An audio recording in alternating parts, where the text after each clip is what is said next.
Pan was used to living with high expectations. She was a straight-A student. She was a good girl.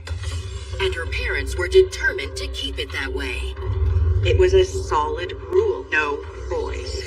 But when Jennifer met bad boy Daniel Wong, her parents' rulebook went out the window. They did things that Jennifer's family would have considered quite forbidden. But their steamy love affair would be rocked when Jennifer and her family fell victim to a shocking act of violence. 911, please, I need 3 people came into the house. They had guns. Now get the inside story of how police untangled this deadly web of deceit. There were so many lies. There were lies upon lies. And witness how investigators worked to track down a remorseless team of killers who were definitely playing for keeps. 2 shots right in the head. It defies human comprehension.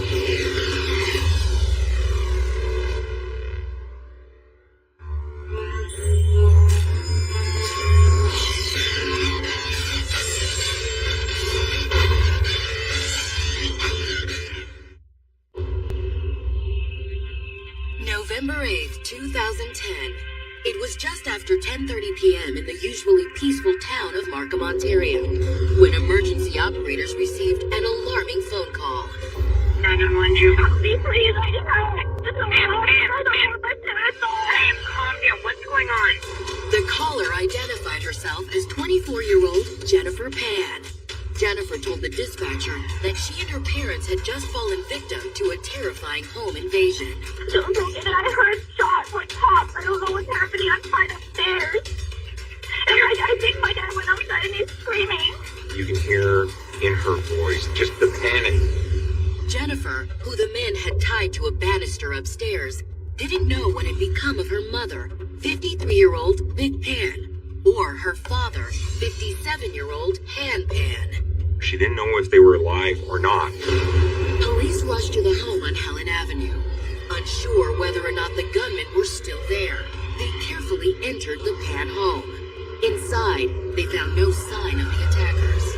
But they did find Jennifer on the home's second floor. Jennifer is screaming to officers. She's still tied up. Police freed Jennifer and escorted her outside as a team of officers continued to search the home for any trace of her parents. Jennifer told police it all started just after 10 o'clock. She'd been in her bedroom talking to a friend on the telephone when she heard this huge commotion. Curious as to what was going on, Jennifer opened her bedroom door. She came out and saw armed men and her parents at gunpoint. While one man kept a gun pointed at Jennifer, the 2 others made it clear to her parents exactly what they'd come for. There was demands for money. Where's the money? Where's the money? At first, her parents seemed confused by the demand. He only has about $60, he says, in his wallet. But Jennifer said the offer only enraged the gunmen, and they took it out on her father. He got pistol whipped. They were telling him to shut up. One of the men then tied Jennifer to the upstairs balcony, while the other 2 ushered her parents away. The intruders took her parents downstairs because they were not cooperating. But what had happened to Jennifer's parents? And where were the attackers now? The answers to those questions would uncover a shocking tale of lust, deceit, and forbidden love. And a deadly plot hatched by desperate people who'd do anything to get what they wanted. It's such a horrific crime. How could anyone be involved in this? Born in 1986, Jennifer Pan was raised in the Toronto suburb of Markham. Jennifer Pan's parents were Han and Big Pan. They were from Vietnam. They came to Canada as refugees. 3 years after Jennifer was born, the Pan family welcomed a boy. Han and Vic made it clear to their children that the bar in the Pan household was set high. They had high expectations for their children in school, achievements, academics, extracurriculars.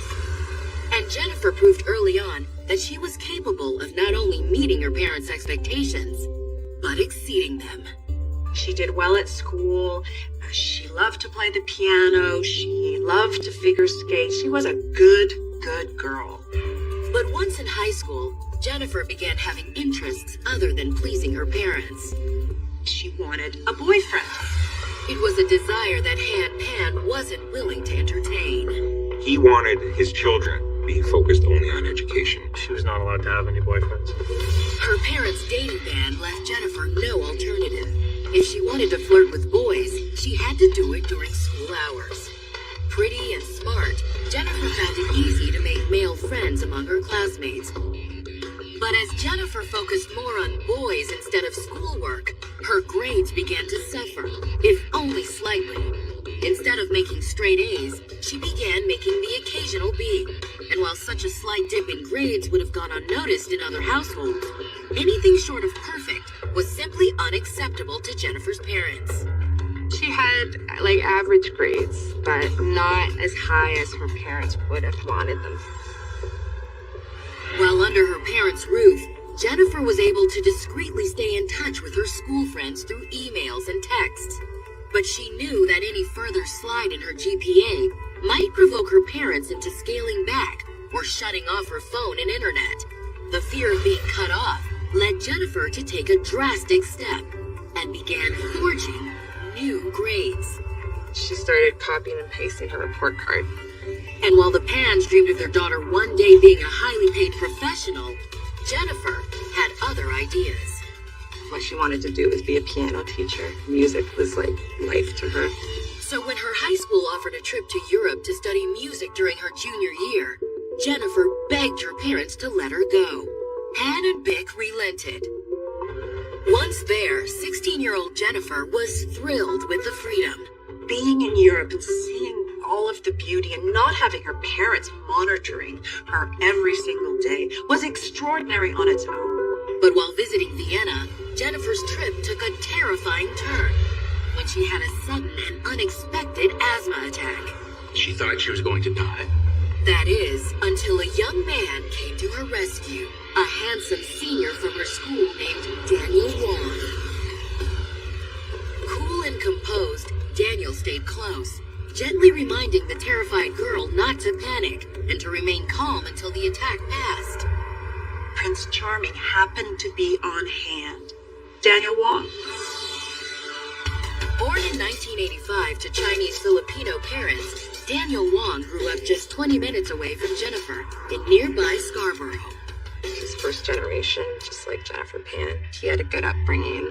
But despite his upbringing, bad boy Daniel had a reputation as one of his high school's primary pot dealers. He started, getting a few extra dollars here and there, slinging dope. And Daniel's drug dealing made him a pretty popular figure in his high school. And a lot of the times when you're a teenage boy, running with a bad crowd can work in your favor. It was Daniel's unexpected compassion in her moment of need that won Jennifer over. He stayed back with her and comforted her, and they had a real heart-to-heart moment. A moment that left Jennifer feeling something she never had before. Somebody saved her. For a young girl who is maturing and her hormones are surging, it must have felt just like love. For the rest of their school trip, they remained inseparable. Daniel had loved playing the dashing hero, helping a damsel in distress. And for Jennifer, it felt like true love. It is like a fairy tale, but I think a lot of teenage girls create fairy tales in their heads. But once back in Markham, reality quickly set in. Jennifer's loyalty to her inflexible traditional family forced her to keep her relationship with Daniel a secret from her parents. After, when they returned from Europe, when she went home, she was home for the entire night. Love can blossom only so much under those circumstances. It wasn't long, however, before Jennifer and Daniel began sneaking around. But to their surprise, the young teenagers soon found that sneaking around only made their physical connection more intense. They shared intimacy. And frankly, they did things that Jennifer's family would have considered quite forbidden. They were both love-struck. When Daniel graduated from high school, the couple made plans to attend college in Toronto just as soon as Jennifer graduated the following year. It gives her an excuse to leave home and enable her to see Daniel as much as she wants. When Jennifer's parents saw an envelope from prestigious Ryerson University in the mail, they hoped it was an acceptance letter. And when they opened the letter together with Jennifer, they were thrilled. Jennifer was accepted to Ryerson University. Before Jennifer moved to Toronto to attend freshman classes in the fall of 2010, the now 18-year-old made a promise to her parents. During the week, she would focus on her studies, and on weekends, she would make the 30-minute trip home to be with her family. She's living with a friend, a roommate. Every weekend, Jennifer returned home and shared stories with her proud parents about her classes, campus life, and the strides she was taking toward her degree. What more could the parents ask for? She was coming home on the weekend. It looked as if all of their hard work and their strictness, their guidance was paying off. But she left a detail or two out of her updates. In reality, Jennifer spent every school night in Toronto in an off-campus love nest with her secret lover, Daniel Wong. You're 24. You don't need mommy and daddy to say yes to your boyfriend at this stage in your life. But Jennifer knew she was taking a big risk. There was more at stake than just losing her parents' respect and trust if they found out she and Daniel were shacking up. The bulk of her money came from her parents. Her parents were paying her way. And since they were paying for their daughter's tuition and rent, Jennifer's parents thought it would be wise to check up on their investment by traveling up to Toronto.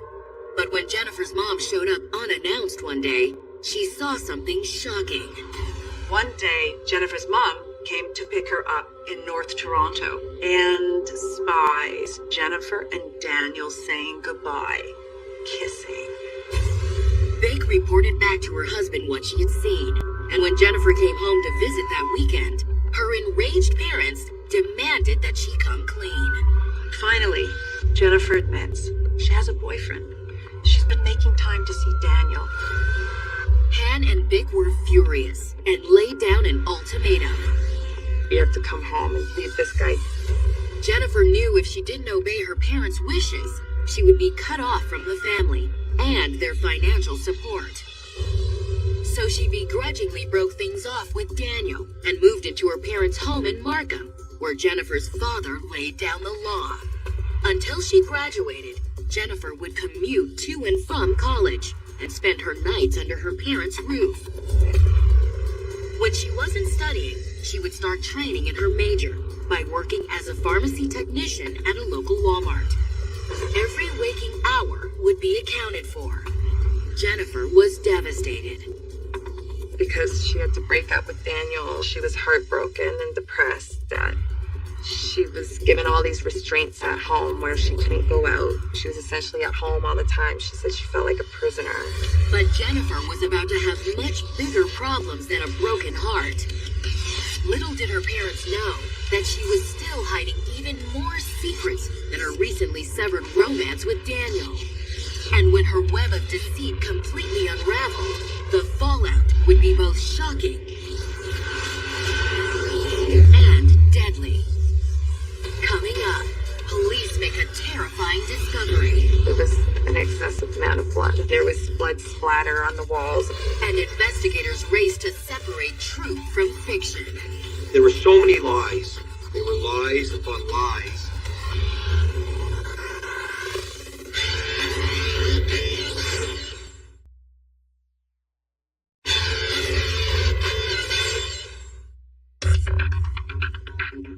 In the fall of 2010, 24-year-old Jennifer Pan was living her immigrant parents' dream as a freshman college student and begrudgingly holding up her side of their strict bargain.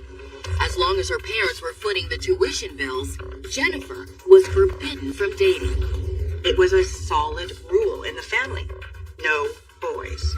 It was a rule that Jennifer had recently been caught breaking. Months earlier, her parents had been shocked to learn that instead of studying in her dorm room, Jennifer had been spending her nights at an off-campus love nest she shared with her lover, Daniel Wong, the same boy she'd been secretly dating since high school. She was in love with him, and he was coming of age with her. But Jennifer's parents had discovered the deception and issued an ultimatum. Dump Daniel or else. When they finally learned that Jennifer's led a double life, the father explodes. He forces her to live at home, cuts her off on all her money, forbids her from ever seeing Daniel. Her life is turned upside down. At first, Jennifer was heartbroken by having to break up with Daniel. But a few weeks of living under her father's new regimen seemed to help her readjust. But Han and Big Pan's satisfaction with their daughter's compliance was soon overshadowed when a sudden tragedy struck the family on the evening of November 8th, 2010. 911, Drew. Help me, please. I have a terrible. At just after 10:30 p.m., 911 dispatchers in Jennifer's hometown of Markham, Ontario, received a panicked call. So broken and I heard shots like pops. I don't know what's happening. I'm tied upstairs. Jennifer reported that she was a captive in a home invasion in progress. 3 people came into the house. They were armed. They had guns. She was tied up. There was demands for money. Where's the money? Where's the money? First responders found Jennifer tied to an upstairs banister, but no trace of the gunman or Jennifer's parents. They see Jennifer. She's tied up. They ran right up and cut her loose. But when officers searched the basement, they made a gruesome discovery. Jennifer's mother, 53-year-old Big Pan, sprawled in a pool of blood. Point blank range. 2 shots right in the head, and she's dead. But where was Jennifer's father? Jennifer told police the last time she'd seen 57-year-old Han Pan was during her panicked 911 call. Dad? Good Lord, Jennifer claimed her father emerged from the basement alone, and from what Jennifer could see from where she'd been tied up, he was bloody and clearly wounded. She's screaming out, "Dad, Dad, I'm upstairs." But according to Jennifer, Han didn't hear her.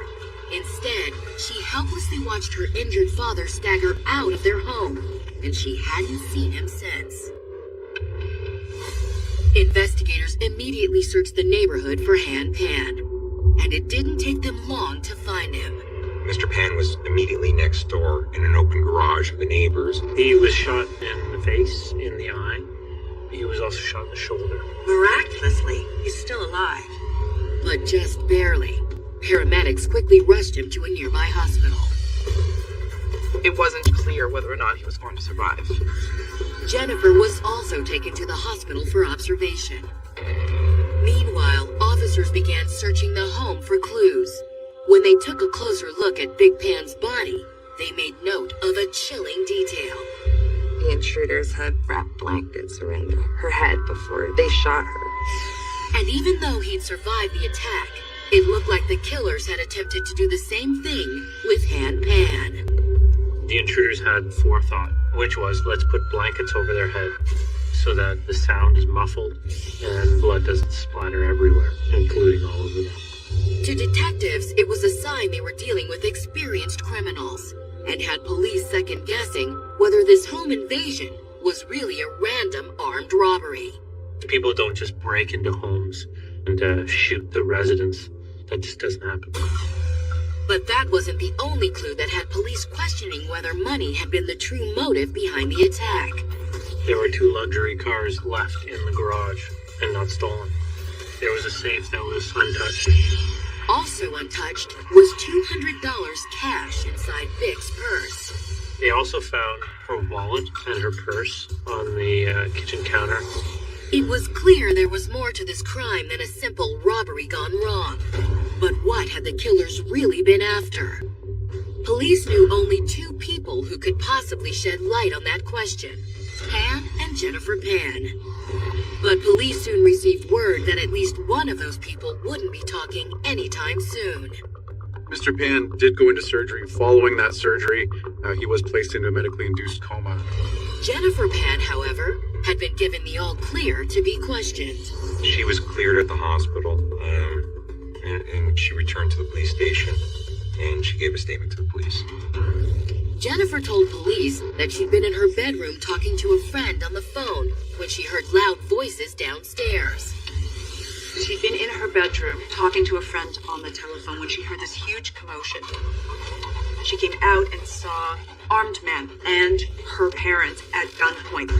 Jennifer said one of the men spotted her and ordered her to the living room as the other gunman made demands. Where is the money? Show me where your money is. Jennifer said she watched helplessly as the gunman attacked her father. And once she was tied to the upstairs balcony, the masked men led her parents into the basement at gunpoint. Then Jennifer said she heard a terrifying sound. And I heard 2 pops. My mom screamed. I yelled out for her. And a couple more pops. The masked men emerged from the basement and fled the house. That's when Jennifer said she finally was able to call for help. She had a phone that was tucked into the back of her yoga pants. Even though she was tied up, she said that she could reach around and pull the cell phone out, and that's how she called 911. Prompted for a description of the attackers, Jennifer had little to offer. She was saying 3 males. Her descriptions at that point were vague. I don't remember any of his clothing, unfortunately.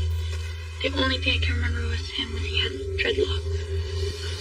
Investigators immediately put the description of the suspects out over the airwaves. But no sooner had they issued the APB than they would get word that someone else wanted to provide a statement about the attack at the Pan household. And what they said would not only contradict Jennifer's statement, it would turn the entire case on its head. Coming up, police get a surprise statement from an unexpected witness. Definitely changed the course of the investigation. And new evidence focuses the investigation on Jennifer's supposedly former romance with Daniel Wong. He sees her standing there whispering as if it's to a friend.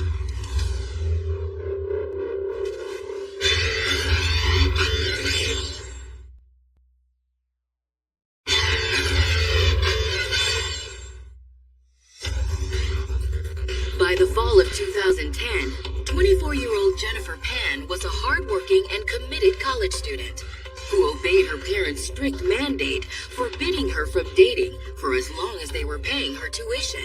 She'd even broken up with her once secret boyfriend, 25-year-old Daniel Wong, after her parents learned of their relationship and ordered that she terminated.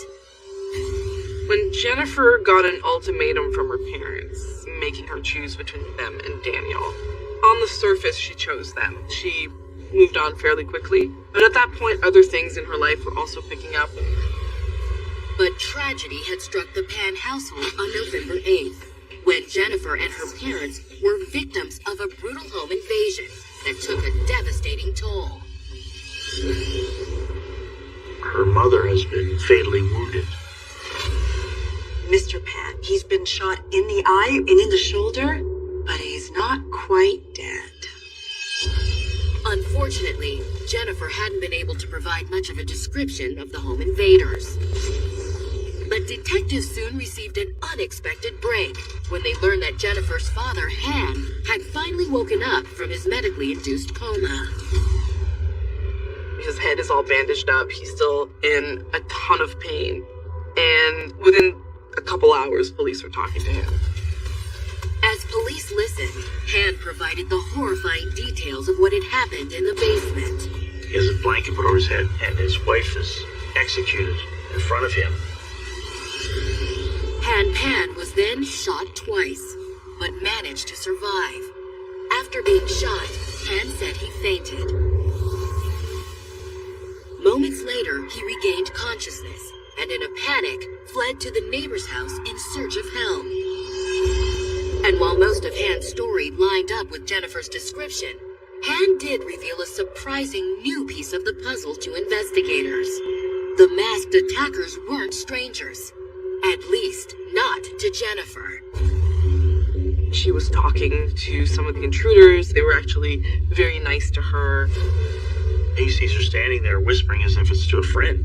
Investigators began to wonder, had Han misunderstood what he'd seen? Or was it possible Jennifer was hiding something? When police asked Han, he told them that his daughter was used to hiding things. But Han explained that he and his wife had recently uncovered an even more shocking betrayal than their daughter's former secret relationship with Daniel.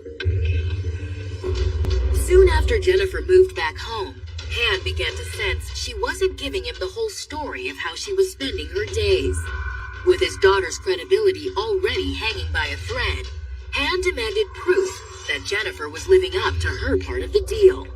He primarily wanted to know if she was reporting to the pharmacy tech job he made her apply for at the Walmart after moving back home.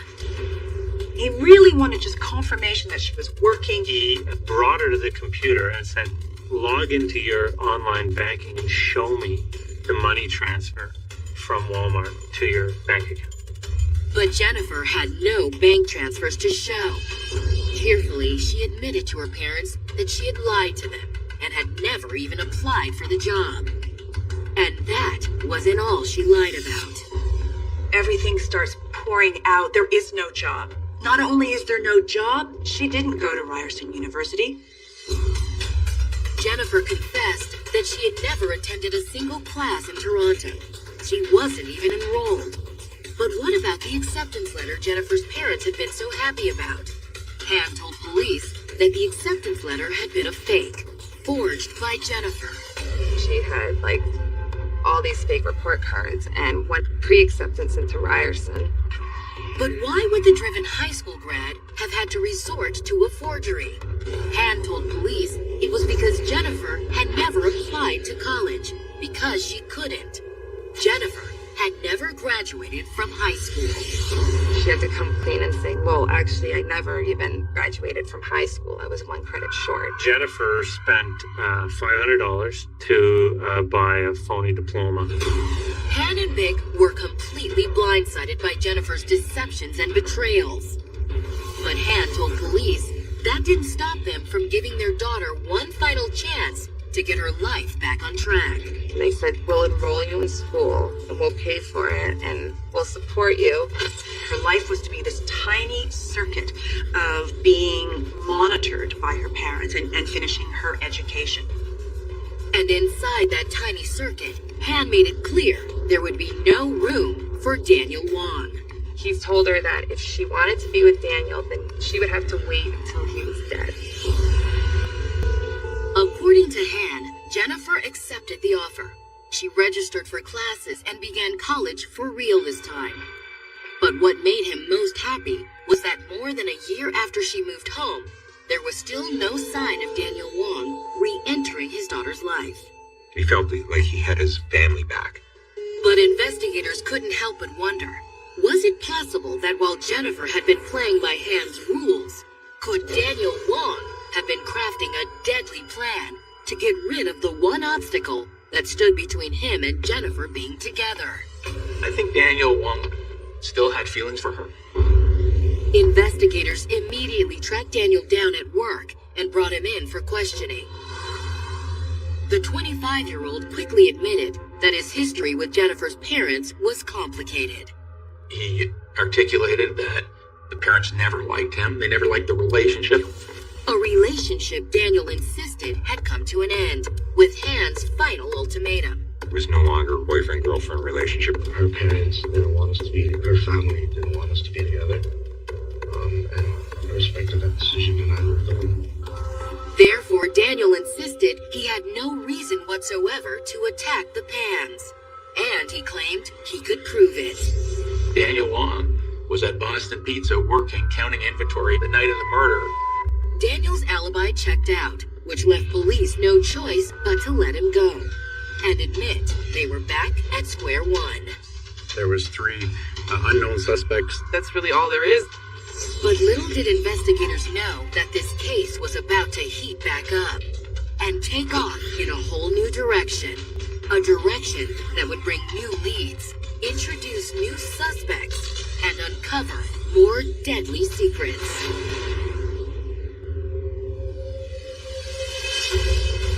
coming up. As police dig relentlessly into her romantic past, Jennifer is pushed to the brink of self-destruction. Without Daniel, life just wasn't worth living, she said. And shocking new details about the night of the attack recast Jennifer's role from innocent bystander to intended target. The hit wasn't for her parents, it was for her.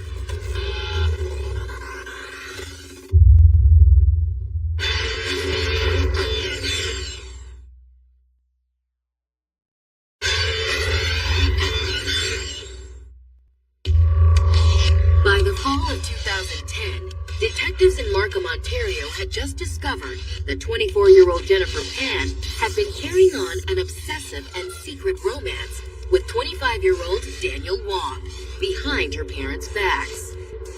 And now that Jennifer's mother had been killed and her father gravely injured in a violent home invasion, police were wondering what role the couple's deceptive history might have played in the attacks. It was a theory that had been bolstered when Jennifer's father told detectives about a peculiar observation from the night of the attack. Pan saw Jennifer speaking softly, in his words, to one of the intruders. He says that she seemed to actually know the intruders. To cops, if Jennifer knew one of the attackers, it made sense that it would be Daniel Wong. But it turned out that Daniel Wong had an alibi for the night of the crime, which left detectives wondering, if it hadn't been Daniel, who had Jennifer been talking to? Intent on finding out, police hauled Jennifer back in for questioning and wasted no time in letting her know that she'd been moved from victim to suspect. They gave her some pointed questions. She was sobbing. They were putting the pressure on her, saying, like, Jennifer, like, you hired those people, like, they came in that house to kill your parents. And she's saying, no. The move worked. Jennifer broke down and admitted she not only knew the gunmen, she hired them. She set this whole thing up and she paid for it, but it had gone terribly wrong, she said. But that's when Jennifer told detectives something they didn't expect. Jennifer claimed she hadn't hired the gunmen to kill her parents. Instead, she'd hired them to go after a different target. Herself. She was to be assassinated. The hit wasn't for her parents, it was for her. She wanted these men to kill her. A tearful Jennifer told detectives that while Han may have believed she'd gotten her life back on track after being forced to break up with Daniel, she'd actually spent the last few months slipping into a deep depression.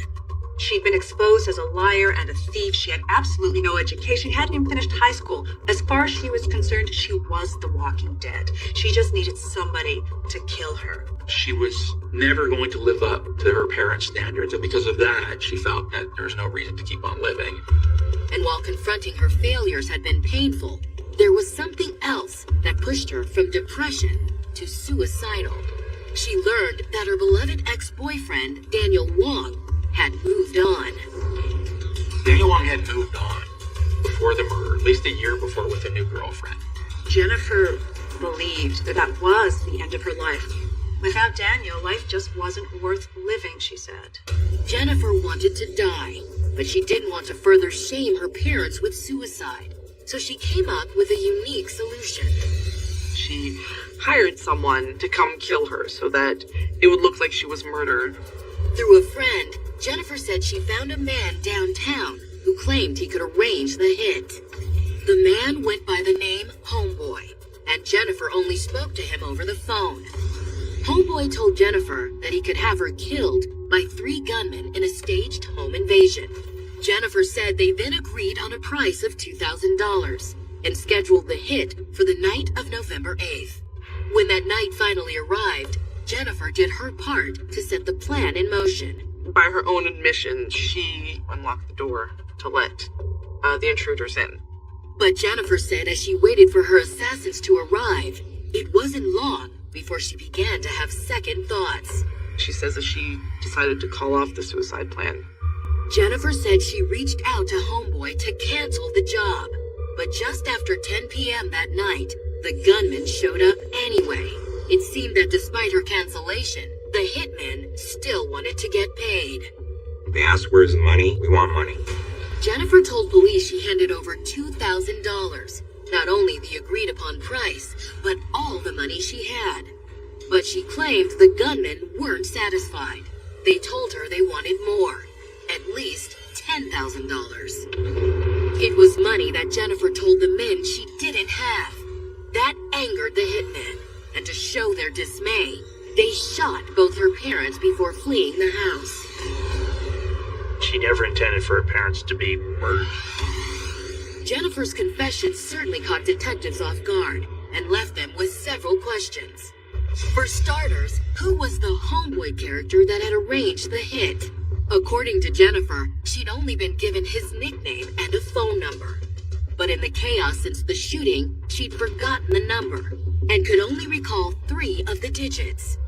She indicated she contacted a phone number with 856. Investigators asked Jennifer for her phone, which they handed off to technology experts to hopefully identify Homeboy's number based on the digits Jennifer had provided. It wasn't long before they hit pay dirt. Police made the determination that the 856 number was a phone registered to Lenford Roy Crawford. It was a name that instantly rang a bell to police. Lenford Crawford was working as a part-time mechanic, moving small amounts of marijuana to people that wanted it in the city. Investigators wasted no time in tracking Linford Crawford down. When pressed, he admitted that he knew Jennifer Pan. And, just as Jennifer said, they had been introduced through a mutual friend. The name of that friend, 25-year-old Daniel Wong. According to Linford, he knew Daniel from back when he was dealing pot in high school. But when police asked Linford if he helped Jennifer hire the gunman that attacked her family, Linford denied knowing anything about it. He told the police that she never, ever asked him to help kill her parents. She never asked him to kill herself. And just like Daniel Wong, Linford tried to prove his innocence by providing an alibi for the night of the crime. On that day, he was at work from 3 p.m. to 12 o'clock. But police remained convinced that there was more to the connection between Linford Crawford, Daniel Wong, and Jennifer Pan than any of them were willing to admit. So investigators began combing through the phone records of all 3. They paid particularly close attention to the trio's text messages and soon discovered that contrary to what they told both their parents and police, Jennifer and Daniel's romance was far from over. They were still using pet names with each other and saying they would always be there for each other. Jennifer and Daniel's text messages also revealed a disturbing pattern that began taking place in the late summer of 2010. It was at that time that both Daniel and Jennifer began making frequent contact with Linford Crawford, along with 2 other men, 31-year-old David Milvaginam and 22-year-old Eric Carty. The messages were intentionally cryptic, but detectives soon keyed in on several exchanges that seemed to revolve around a suspicious subject. And there was these text messages that said 10 stacks.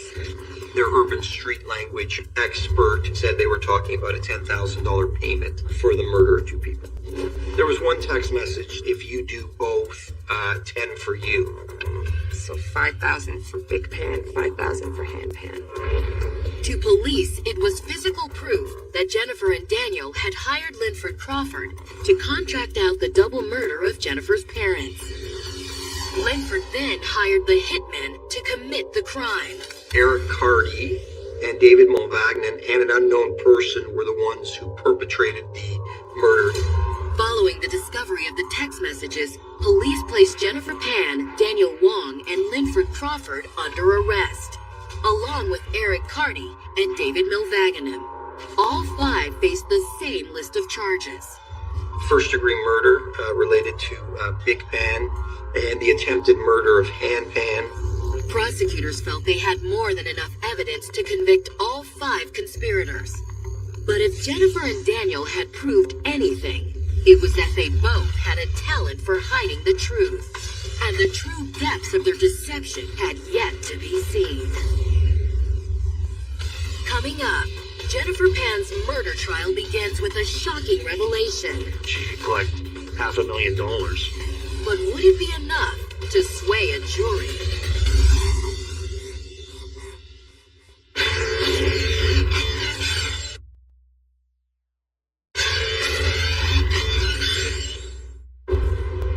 By the spring of 2014, years of secrets and lies had come to a head for lovers Daniel Wong and Jennifer Pan.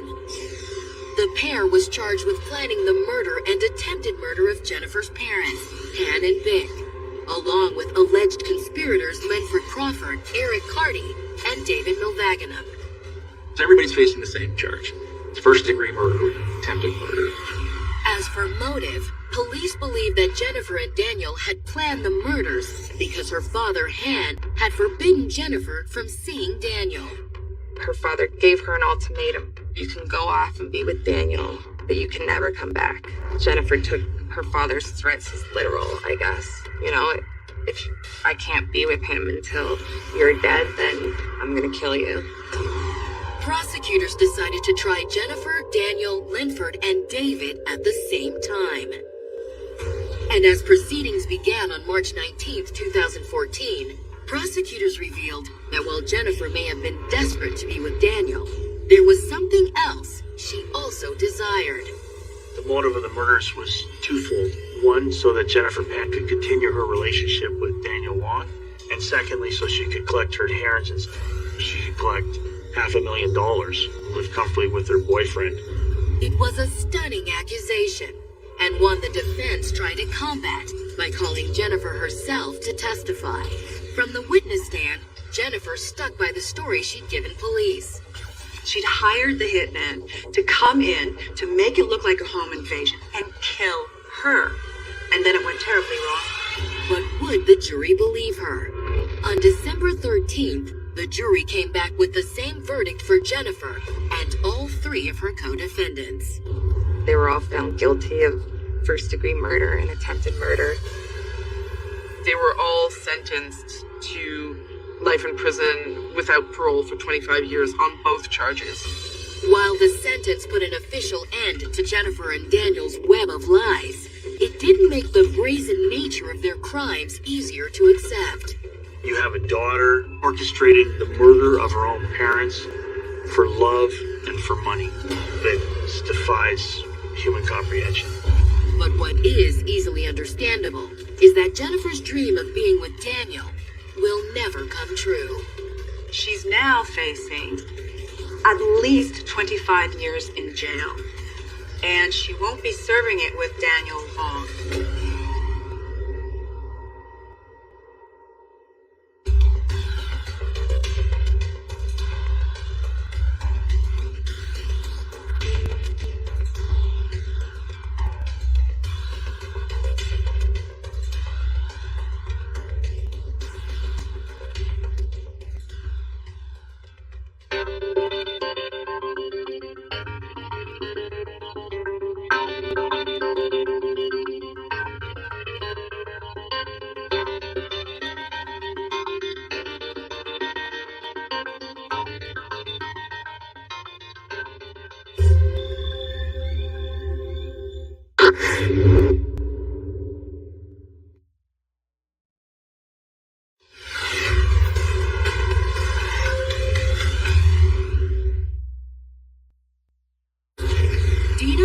Was a luckless 39-year-old, digging out from an avalanche of bad life choices. She'd been married, had 3 kids, lost custody of her kids, and pretty much just rolled. 41-year-old Richard Davis was a recently paroled ex-con, trying to live down his violent past. He just completed almost 18 years in prison for the brutal rape of a local woman. Dina and Richard's instant connection sparked a warped romance. Davis was a sexual sadist. She didn't mind being under his control. That touched off a firestorm police couldn't contain. It was very clear that this person was a victim of homicide. They were tortured. It's one of those things kind of haunt you. Now, get a front row seat for this diabolical tale of sadism and savagery. From barbaric sex acts forced upon helpless victims.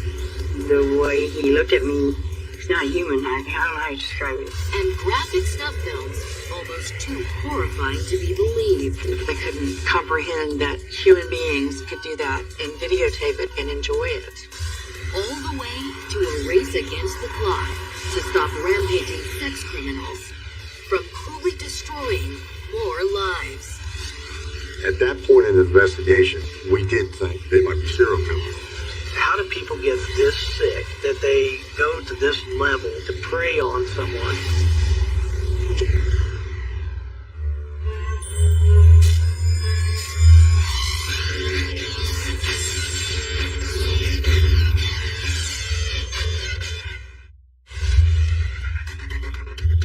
May 14th, 2006, Bates City, Missouri. A local fisherman was walking along the banks of a local creek on the way to his favorite fishing hole. The fisherman knew every part of this remote patch of wilderness like the back of his hand. But today, something appeared different. He saw a freshly dug hole in the ground and thought it was odd. It just bugged him. Curiosity drove the fisherman to dig in the loose earth with his hands. It only took a few inches before he discovered something shocking. And as he started prodding around on the hole, he removed some dirt and saw an arm of a body that apparently was female. The fisherman immediately called 911. Lafayette County sheriffs quickly responded. And once they arrived, they began the gruesome process of uncovering the rest of the body. The body was found in one piece, and it was very fresh, meaning that there's no decay and no decomposition. The woman had no identification, but bruises around the face and neck told police that whoever the mystery corpse was, the cause of death was most likely strangulation. It was very clear that this person was a victim of homicide. Puzzled detectives were left wondering just who was this mysterious woman, who killed her, and why. The answers to those questions would expose a twisted tale of violent sex, thrill killing, and the most intimate and unspeakable crimes imaginable. They were tortured. It's one of those things that kind of haunt you. You never forget that detail.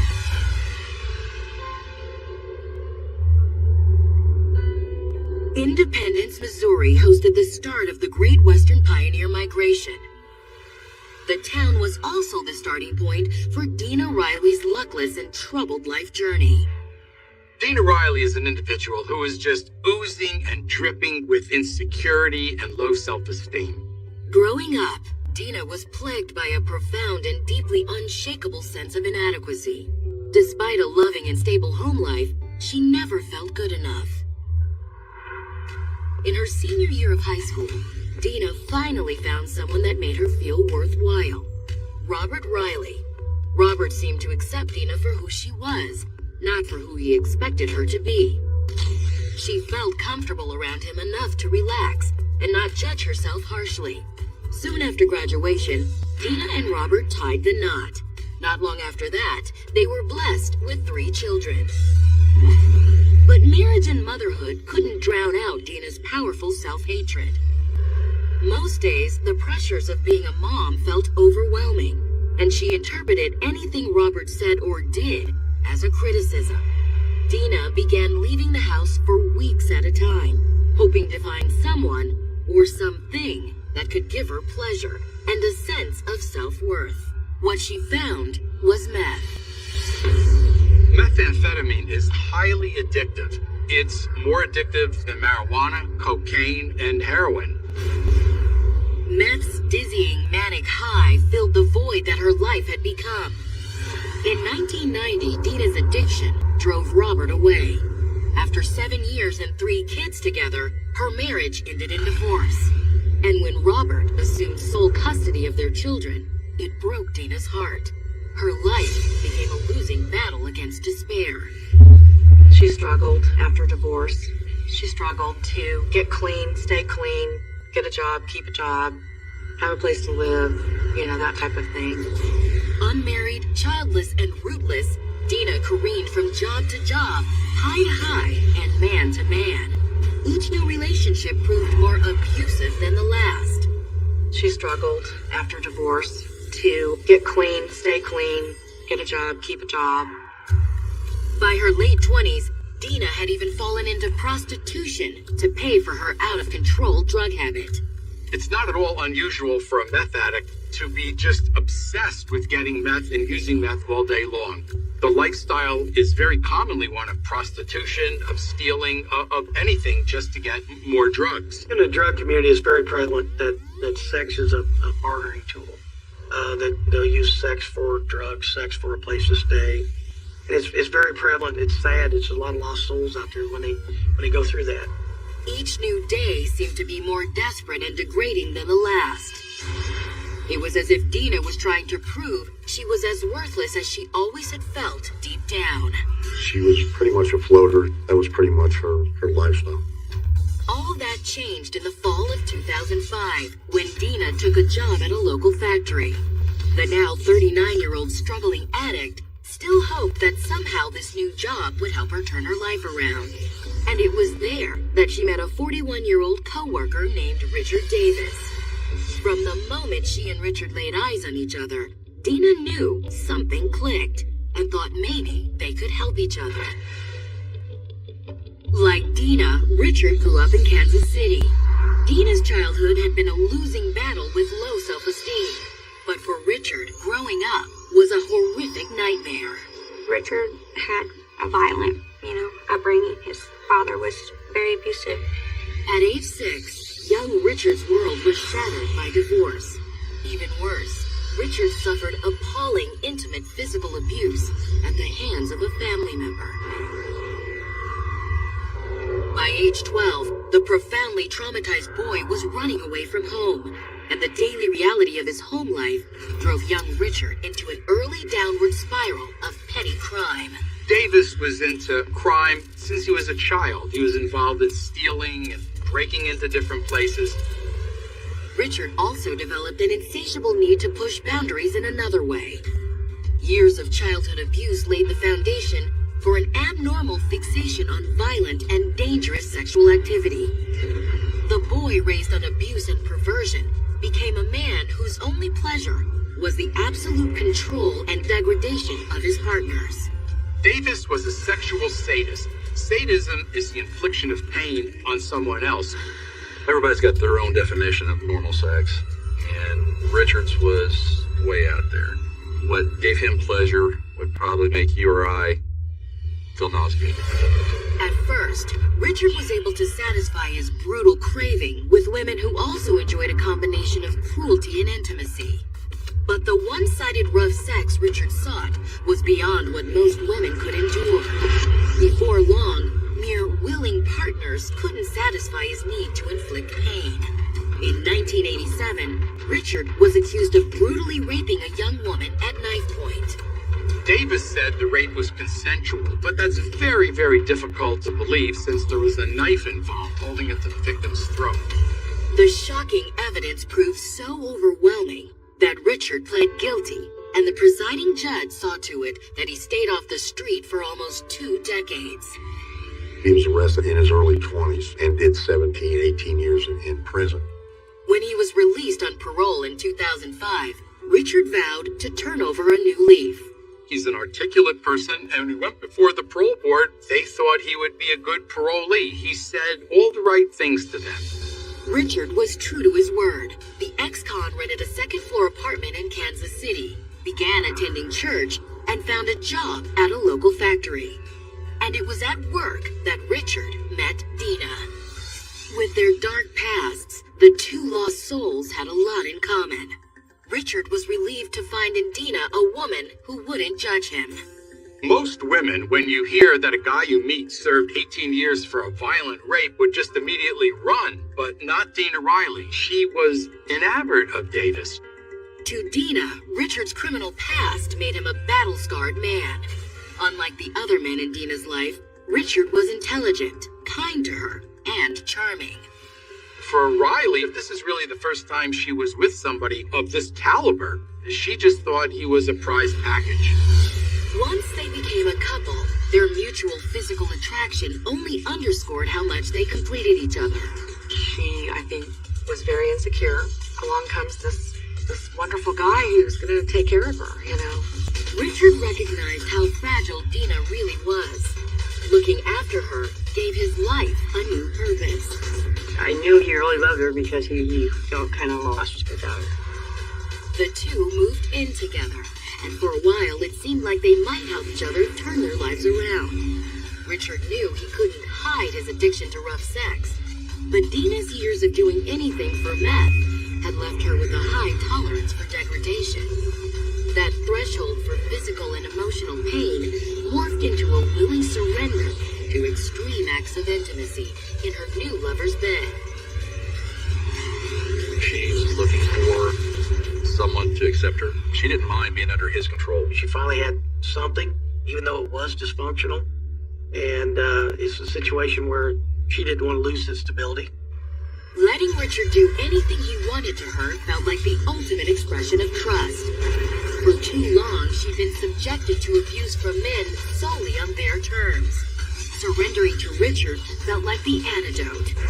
Dina took pains to let Richard know that nothing was forbidden.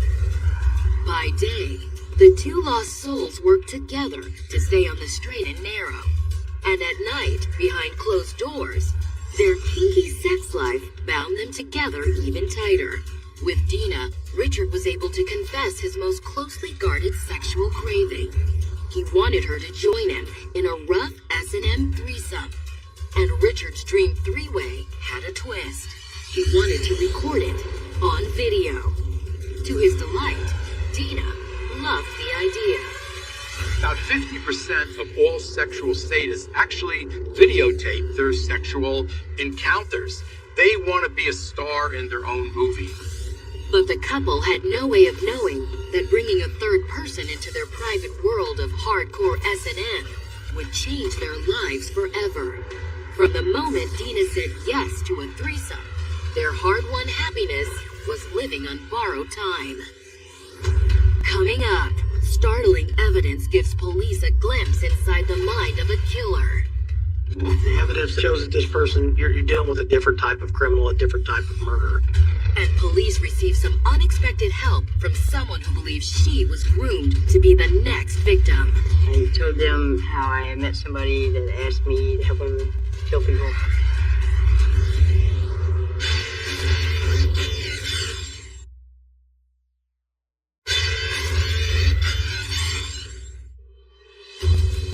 By the time she turned 39, Dina Riley's life had come completely off the rails. Her marriage had ended in divorce, and a self-destructive drug addiction cost her custody of her children.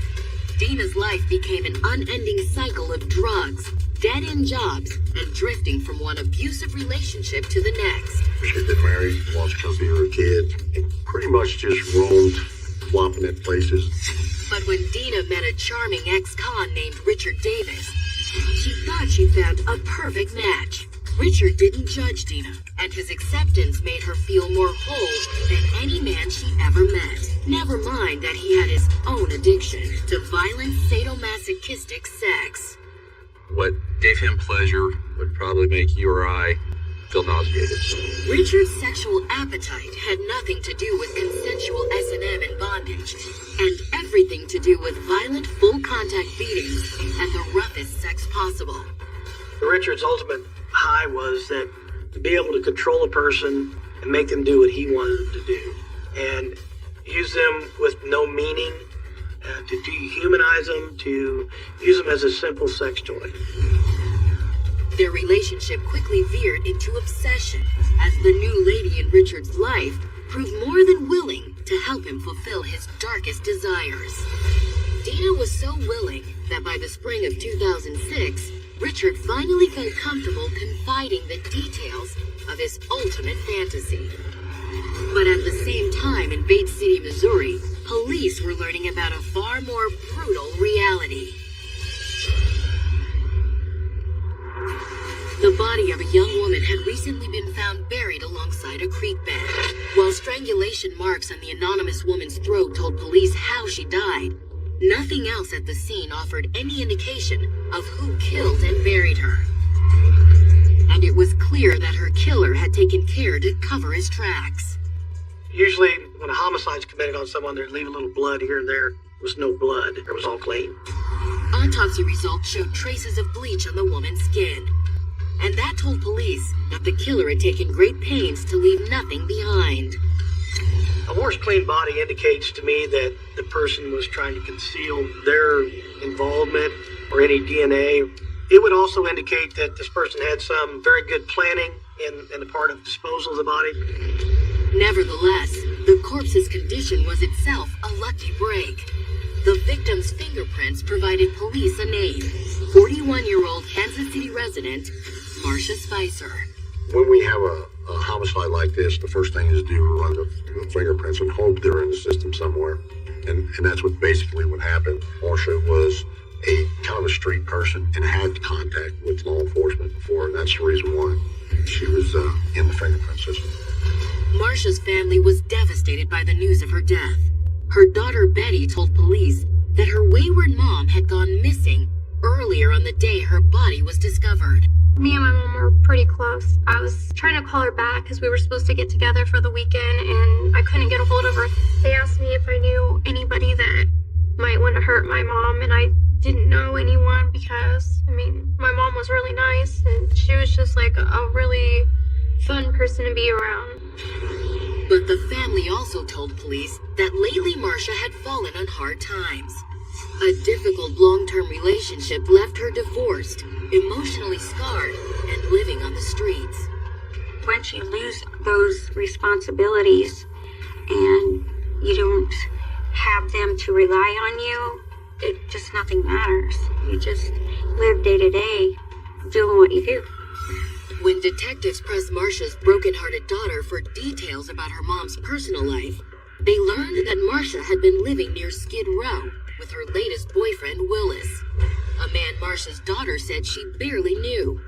But the near stranger had called her out of the blue to ask if she'd seen her mom the day before Marcia's body was discovered. Willis had never, ever called me before. It was really strange to me. And so it kind of made me feel like maybe he was trying to cover his tracks or something. Police wondered, could Willis have had an ulterior motive for calling Marcia's daughter? Was it possible Willis was trying to set up an alibi by making it appear as though he didn't know where Marcia was? When investigators paid a visit to Willis's home, they discovered that Marcia wasn't the only woman in his life. Willis had opened his home to other young women, most of them struggling addicts like Marcia. Willis was pretty much an older guy that allowed these street girls that floated around to flop at his house to let those girls stay there occasionally. When police asked Willis about Marcia, he told them the last time he'd seen her was a few days ago. Willis indicated that Marcia left with a male and a female, unknown to him, in a car, and that was the last time Willis saw her. But when police questioned Willis's other residents, they learned that Marcia had told other girls living in the house that she and Willis had plans to go fishing that weekend, at the same creek where Marcia's body was found hastily buried. Police became even more suspicious when they found a recently used shovel propped against Willis's house, which made them suspect that Marcia's landlord may have had something more permanent than a fishing trip in mind. Willis could have easily become a prime suspect. He had a shovel. The shovel was scratched up and dirty. Investigators wasted no time obtaining a search warrant to see just what else Willis might have brought back from his fishing expedition. Inside Willis's home, police unearthed several highly provocative photos of Marcia. There was a half-spade shovel leaned against the garage door. He had took pictures of her, and they just confiscated it and kind of it was pointing a finger at him. Though it wasn't enough to tie him to her murder, it wasn't long before another of Willis's live-in girlfriends approached investigators. She was a recovering drug addict named Lori Dunfield, and she told investigators they were on the wrong track. Lori was a drug addict, and most drug addicts are very hesitant to speak to the police. But once she warmed up a little bit and they gained her confidence, she was very clear to tell the police that Willis wasn't their guy. She knew who their guy was. The story Lori laid out for police was almost too much to be believed. Lori told investigators that she'd recently been with a guy who was looking for group sex partners. He talked about he could hook me up with some girls and we'd do some meetings and stuff. When Lori's new playmate suggested a threesome, she was unfazed. But what he described next made her blood run cold. He started telling me his deep, dark fantasies. For me and him to have a threesome, and why the girl was going down on me, for him to suffocate her between my legs. Lori told stunned detectives that wasn't all. Not only did the man want to choke the woman to death while Lori had sex with her, he also wanted to film it while it happened. And she believed him. The way he looked at me, it's not human. I don't know how you describe it. He looked through me. Coming up, police learn the identity of Lori's would-be snuff filmmaker. He had served 17 or 18 years in Lafayette County. And investigators discover shocking and irrefutable physical evidence that blows the case wide open. There were several videotapes recovered from Richard and Dina's residence.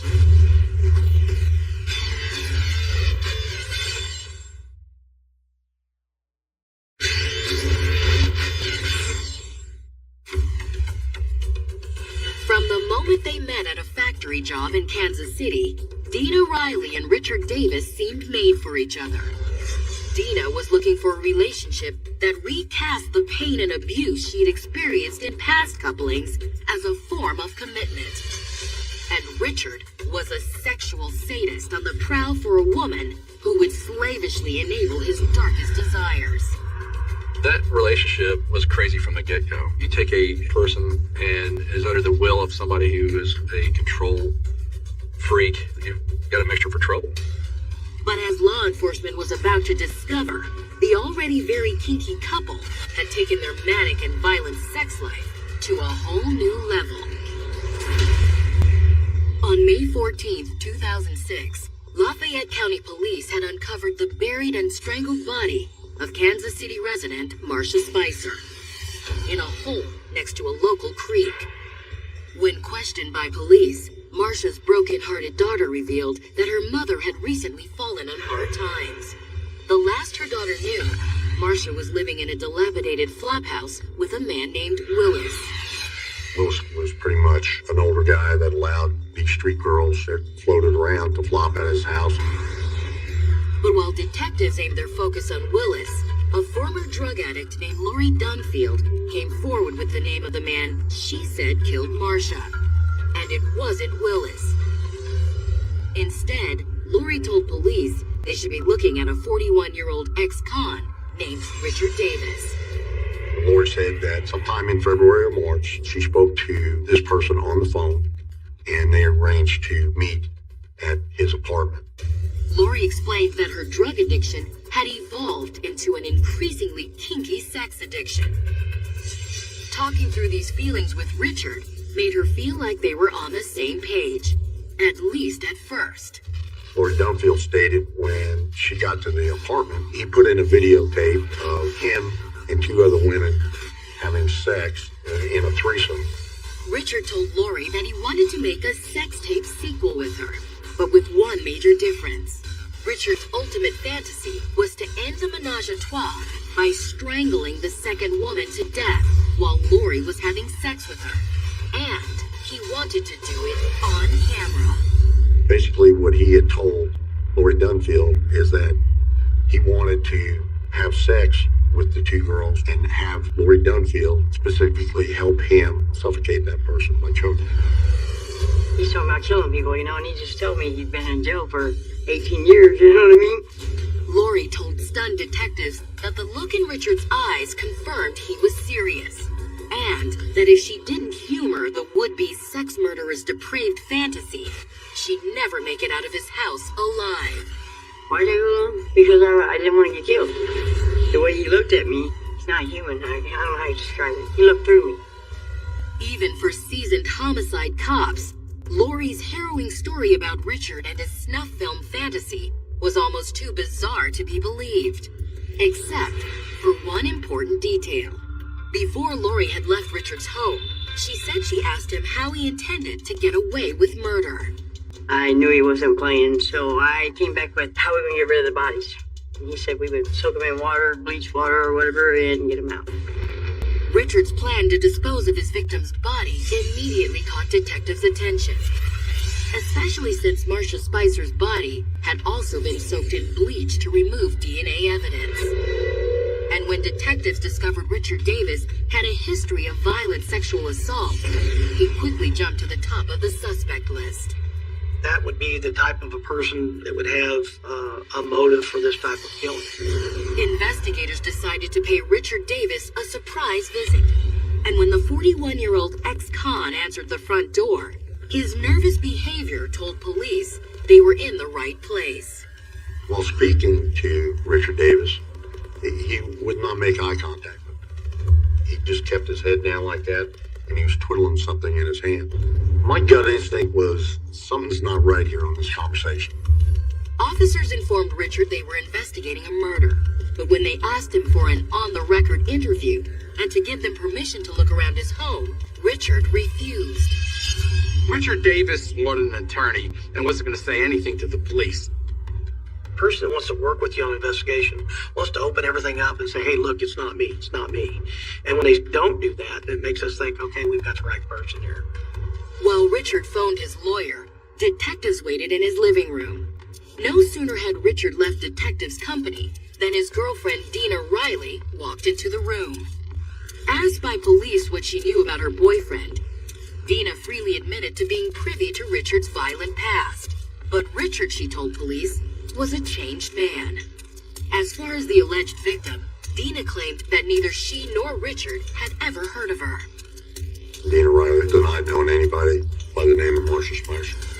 Though they weren't allowed to search the premises, nothing could stop the police from surveying what they could see from the home's living room and hallway. So while one detective spoke to Dina, a second took a quick look around. And a peek through an open bedroom door revealed something strange. You can see a video camera that was pointed right at the bed. There was also a notebook near an end table. And the few words written in the notebook that the officer could make out made the hair on the back of his neck stand up. He could see some suspicious things wrote on it. Things like choking, chasing. Once they saw those items in the bedroom, I think they pretty much knew they had something here. They have to find out what was on those tapes. They had to find out what was in that journal. Police knew they would need more evidence in order to learn the truth about what Richard and Dina had been up to in their bedroom. But Richard wasn't about to let police search through his home. So the by-the-book detectives used the only tool they had, the law. You can't arrest the occupants without probable cause, but if I believe there's evidence of a crime in this house, I can secure that and escort them out and advise them of that. According to Missouri law, detectives were within their rights to call in a search warrant. But Richard and Dina were also within their rights to just walk away before the warrant was issued. Police faced a dilemma. Should they remain at the house and protect potentially crucial evidence while waiting for a green light to search? Or follow the couple and make sure they don't vanish? Coming up, the lovers use every trick in the book to elude a manhunt and a murder charge. They took off, and they were not going to come back. They were on the run. And what investigators discover inside Richard's home forces them to reassess the body count. At that point in the investigation, we did think, hey, we might have other victims out there. They might be serial killers.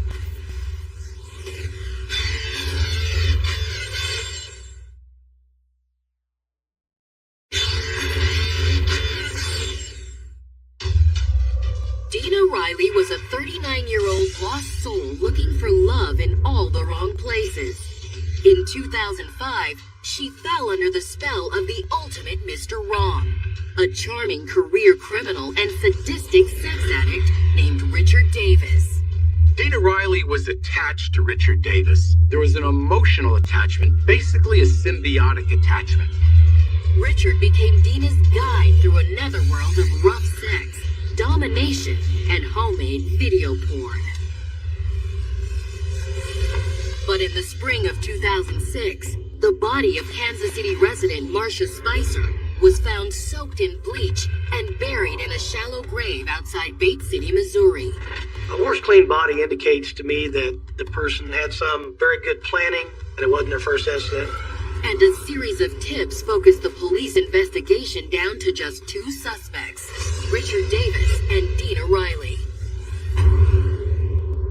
In the early morning hours of May 19, 2006, investigators finally obtained the search warrant that would give them the run of Richard Davis and Dina Riley's rental home.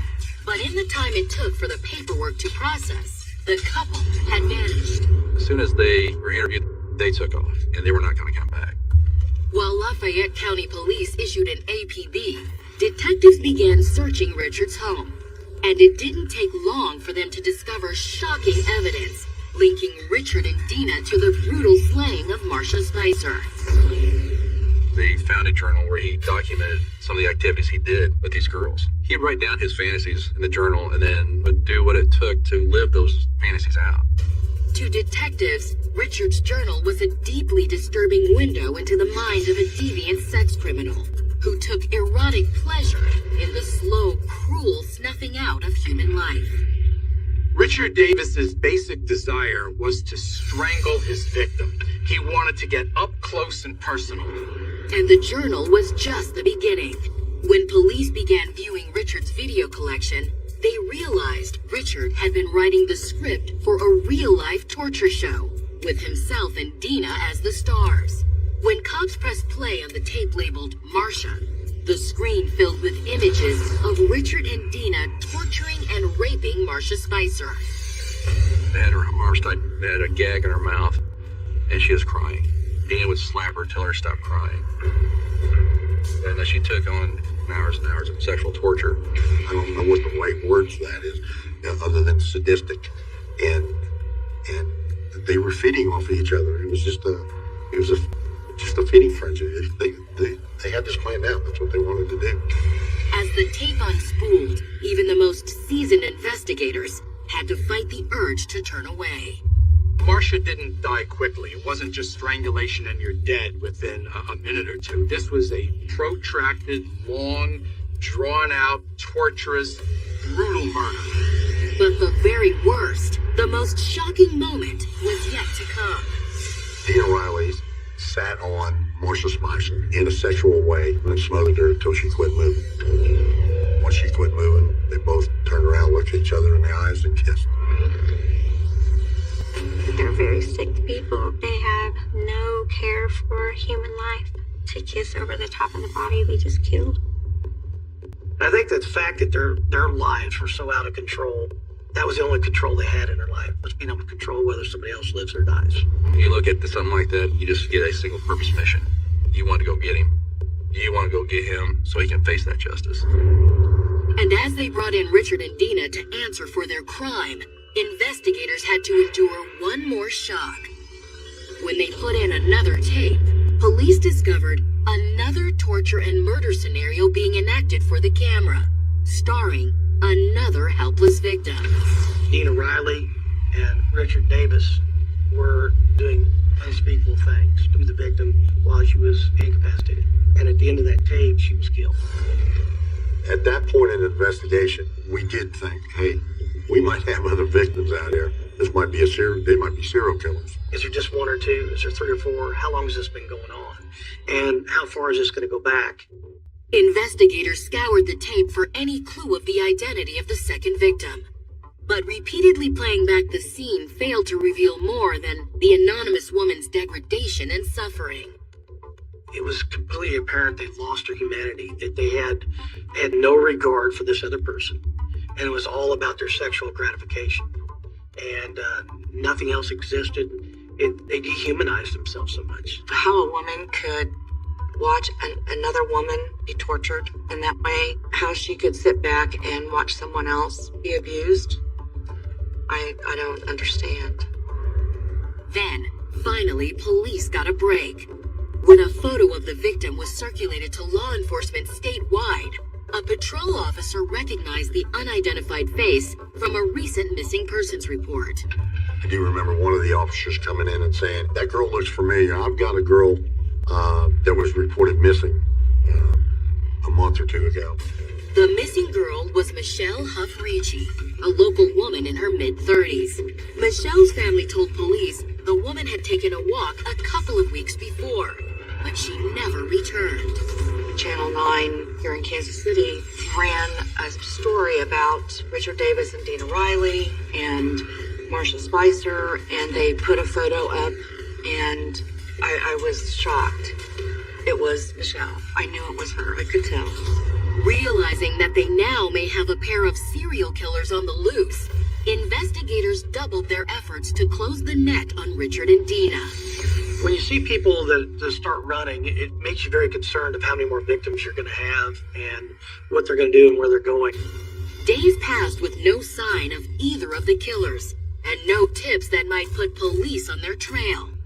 But just when investigators began to think they'd lost Richard and Dina for good, a 911 call from a distraught mother put them back on track and racing to beat the clock. She was hysterical. She was beside herself. The frantic caller told police that her daughter had been kidnapped. What's worse, the man who committed the crime was a known sex offender. When police asked the woman for the man's name, the answer she gave them left them stunned. According to the woman, his name was Richard Davis. Coming up, detectives race to save an abducted girl from a pair of sex killers. Time is critical, so that's when you felt every one of your resources to try to find this person quickly. And evidence suggests Richard and Dina were desperate enough to do anything necessary to evade police. They went on the run because they were going to go out however they went out.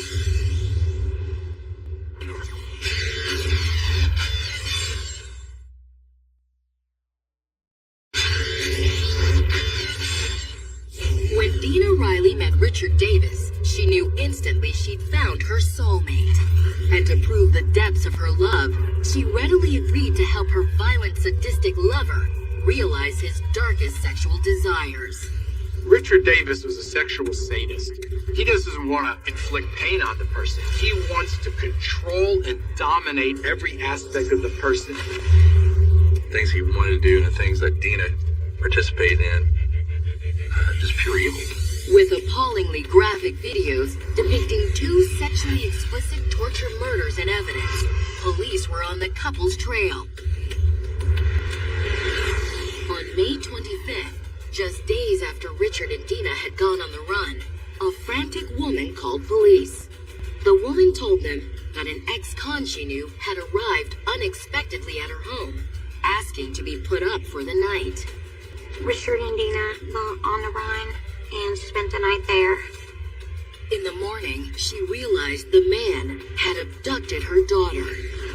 Police immediately issued an APB for the missing girl, desperate to find her before Richard and Dina could subject her to the same depraved acts they'd forced on their other victims. Then at 4:45 that same afternoon, police received a 911 call from the last person they would have expected, Dina Riley.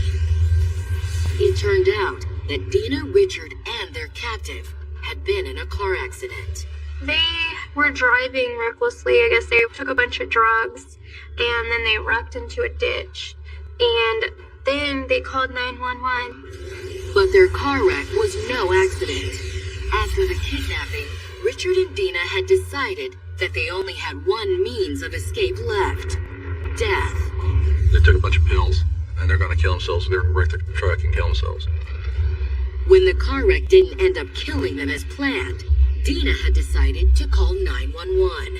Missouri got a 911 call from a female stating that her and her boyfriend were wanting to harm themselves. The female sounded disillusional, slurring words, just impaired. Responding officers found the truck with the couple inside and the child in the back seat.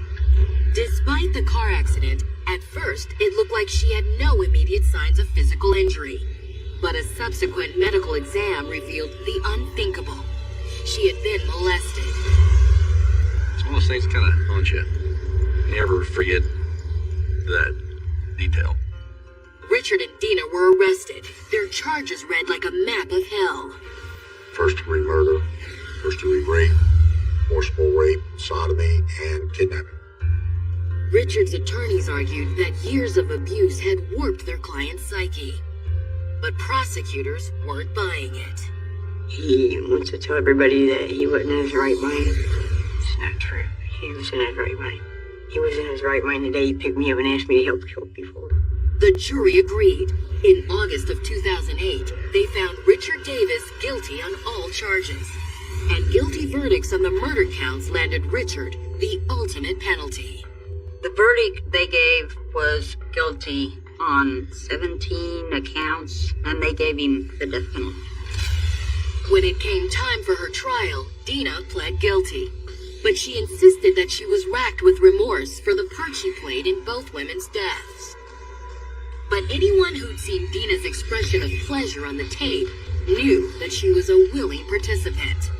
When you look at the videos, Dina Riley was a very willing participant. She just wasn't following Davis's orders, and she wasn't controlled by Davis. To me, she's just as bad as he is.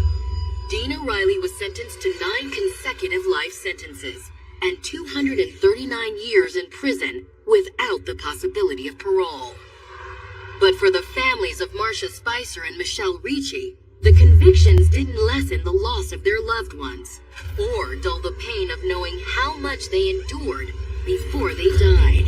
Richard getting the death penalty, we are happy about it, but it doesn't bring Marcia back. It doesn't take the hurt from the heart. I am very comforted to know that Dina Riley will never leave prison. She will never be able to hurt anyone else again.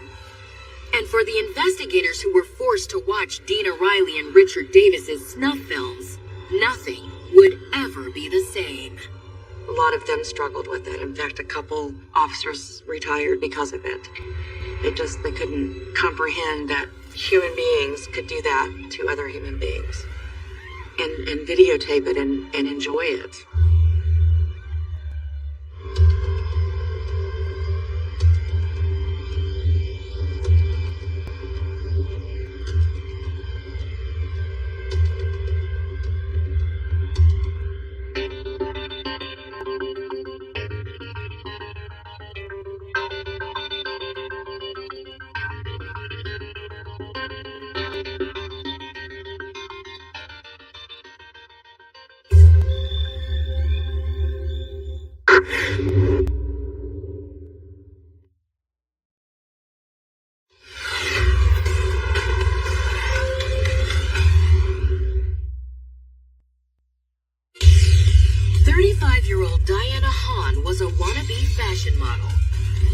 Working a deli counter instead of walking a runway.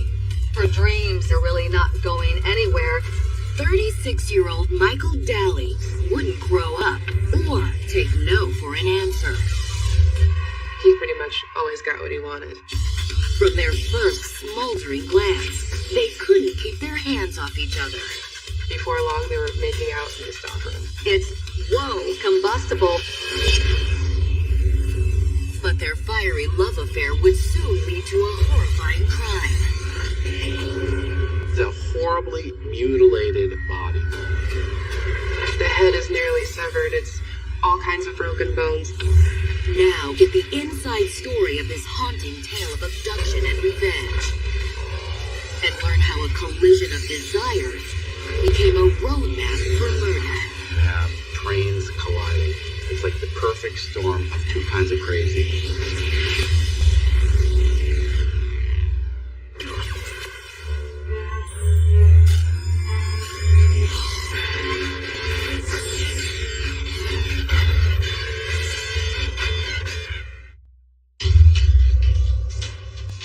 June 1st, 1996. For almost 3 weeks, volunteers had searched the remote woods outside Ventura, California, for a missing mother of 2. People that she helped all around the neighborhood and community, everybody was looking for her. After hours combing the brush, 2 searchers realized they were covering old ground. Disheartened, they considered calling it a day, until a chance look revealed that they'd missed something. You have all these people searching along this ravine, and they find the kind of thing that you would hope you would never see. One search party did discover some human remains in a ravine. The shocked volunteers called for help. When investigators arrived, it was immediately clear that whoever this person was, their end had been extremely violent. This body had been stabbed several times. The head is nearly severed. It's all kinds of broken bones. The upper spinal cord had been severed. But was this the missing mom the entire community had been seeking? And if so, who killed her and why? The answers to those questions would ultimately expose a shocking conspiracy of murder and betrayal, and put police on the hunt for a pair of utterly remorseless killers.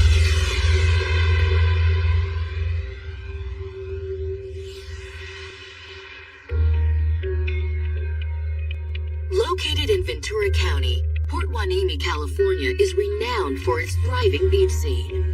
But for young Diana Hahn, life in the Southern California coastal community was rarely sunny.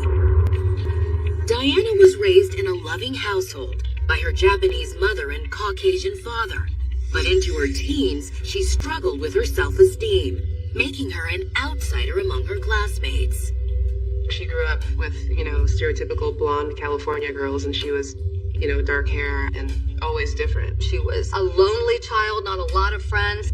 But when Diana was 15, a brush with death turned her life in an entirely new and unexpected direction. A basketball backboard fell on her in gym class, and the accident left her in intensive care. She's in a coma for a couple of days. This was a very, very serious accident. The brush with death had lifted Diana's spirits. She came to with a new sense of purpose and pride. She wakes up and decides that she wants to change herself. She fully recovered and goes through what seems to be a transformation.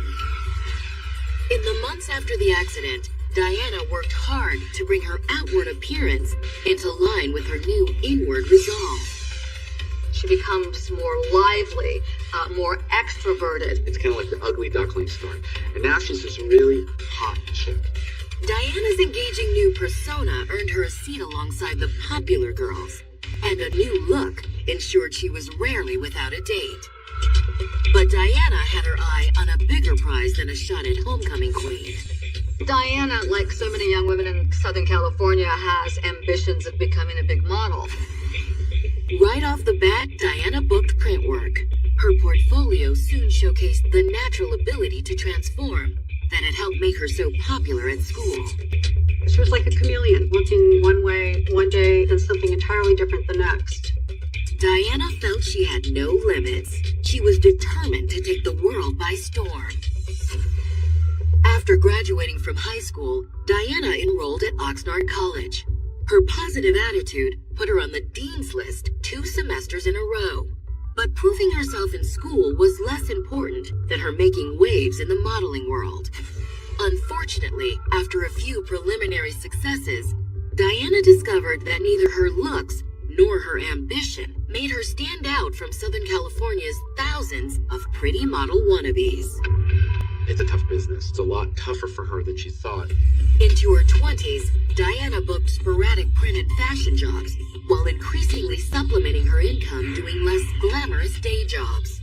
Waitress, bank teller, clerk, postal worker. The one thing the jobs all had in common was that they weren't modeling.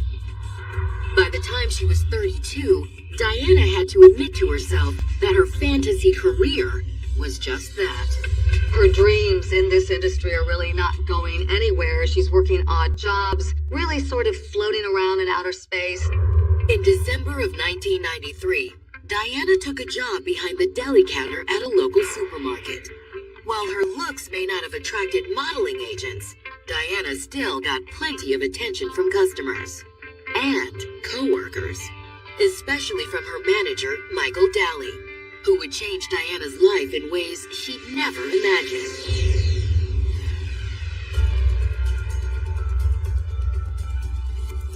Like Diana, Michael was a local boy who'd grown up in a biracial family. Michael Daly's father was Hispanic, his mother was Japanese from Japan. But unlike Diana, Michael's childhood was both stable and comfortable. He was an altar boy. Grew up in sort of like this very tight-knit family. When Michael reached high school, his secure, approving home life made him a confident and charming young man. He was such a laid-back guy that kind of gave off that cool, laid-back feel to him, and everybody liked him. Most popular guy in high school. He pretty much got what he wanted. Especially when it came to the opposite sex. Michael had multiple girlfriends. Michael had his pick of girls at school and played the field to his advantage. But that all changed when he met Sherry. Sherry was this nice girl, and she went to high school with Michael.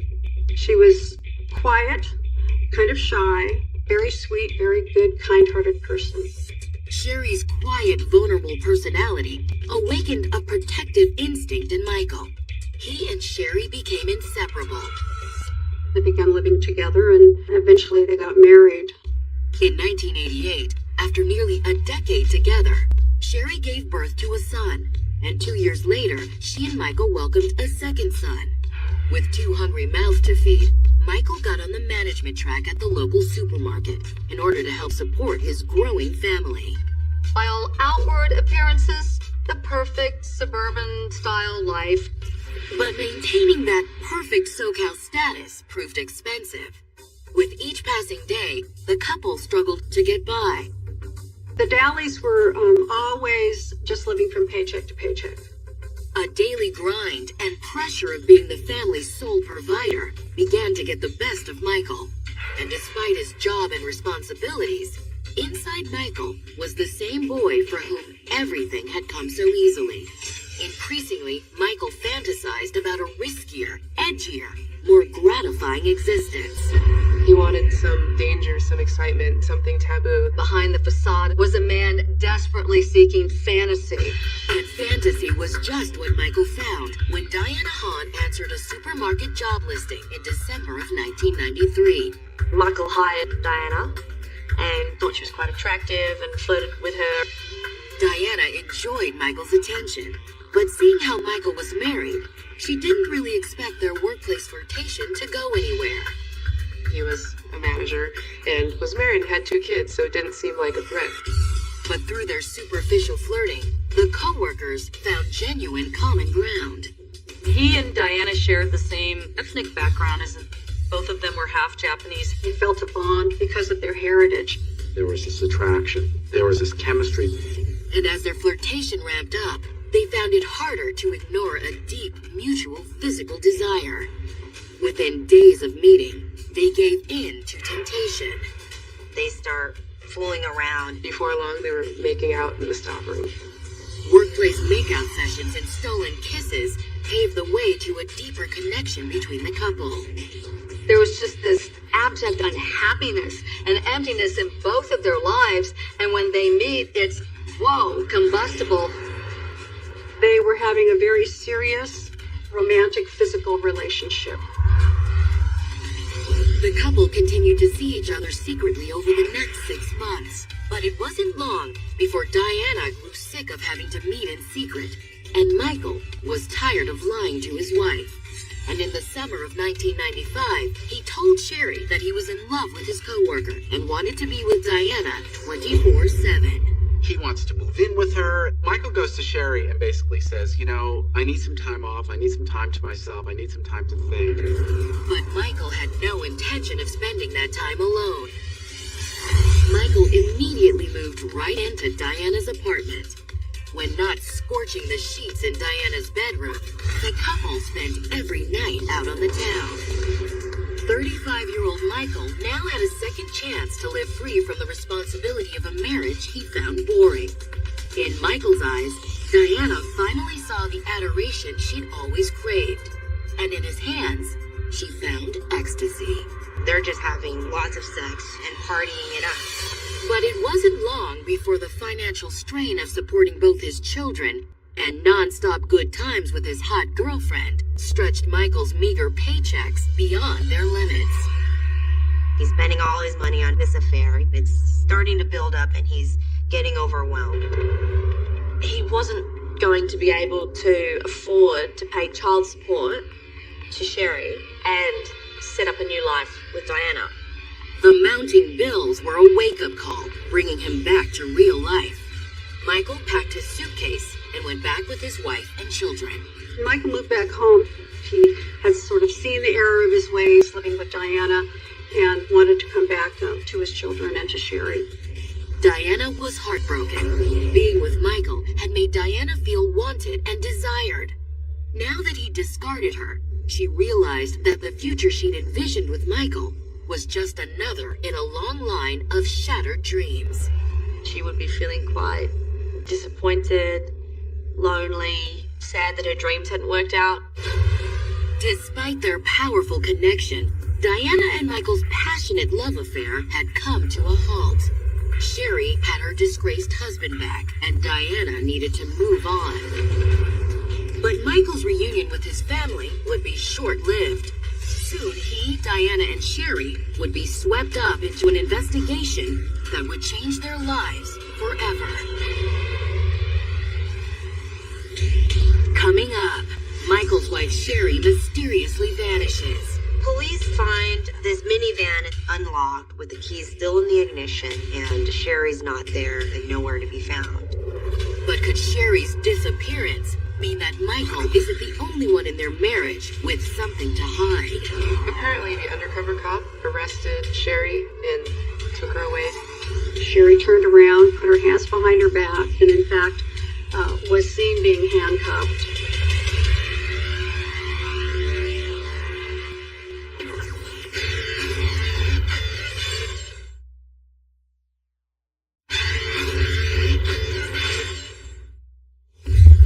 34-year-old Diana Hahn was a past-her-prime would-be model who'd been forced to take a job at a supermarket after her runway dreams died.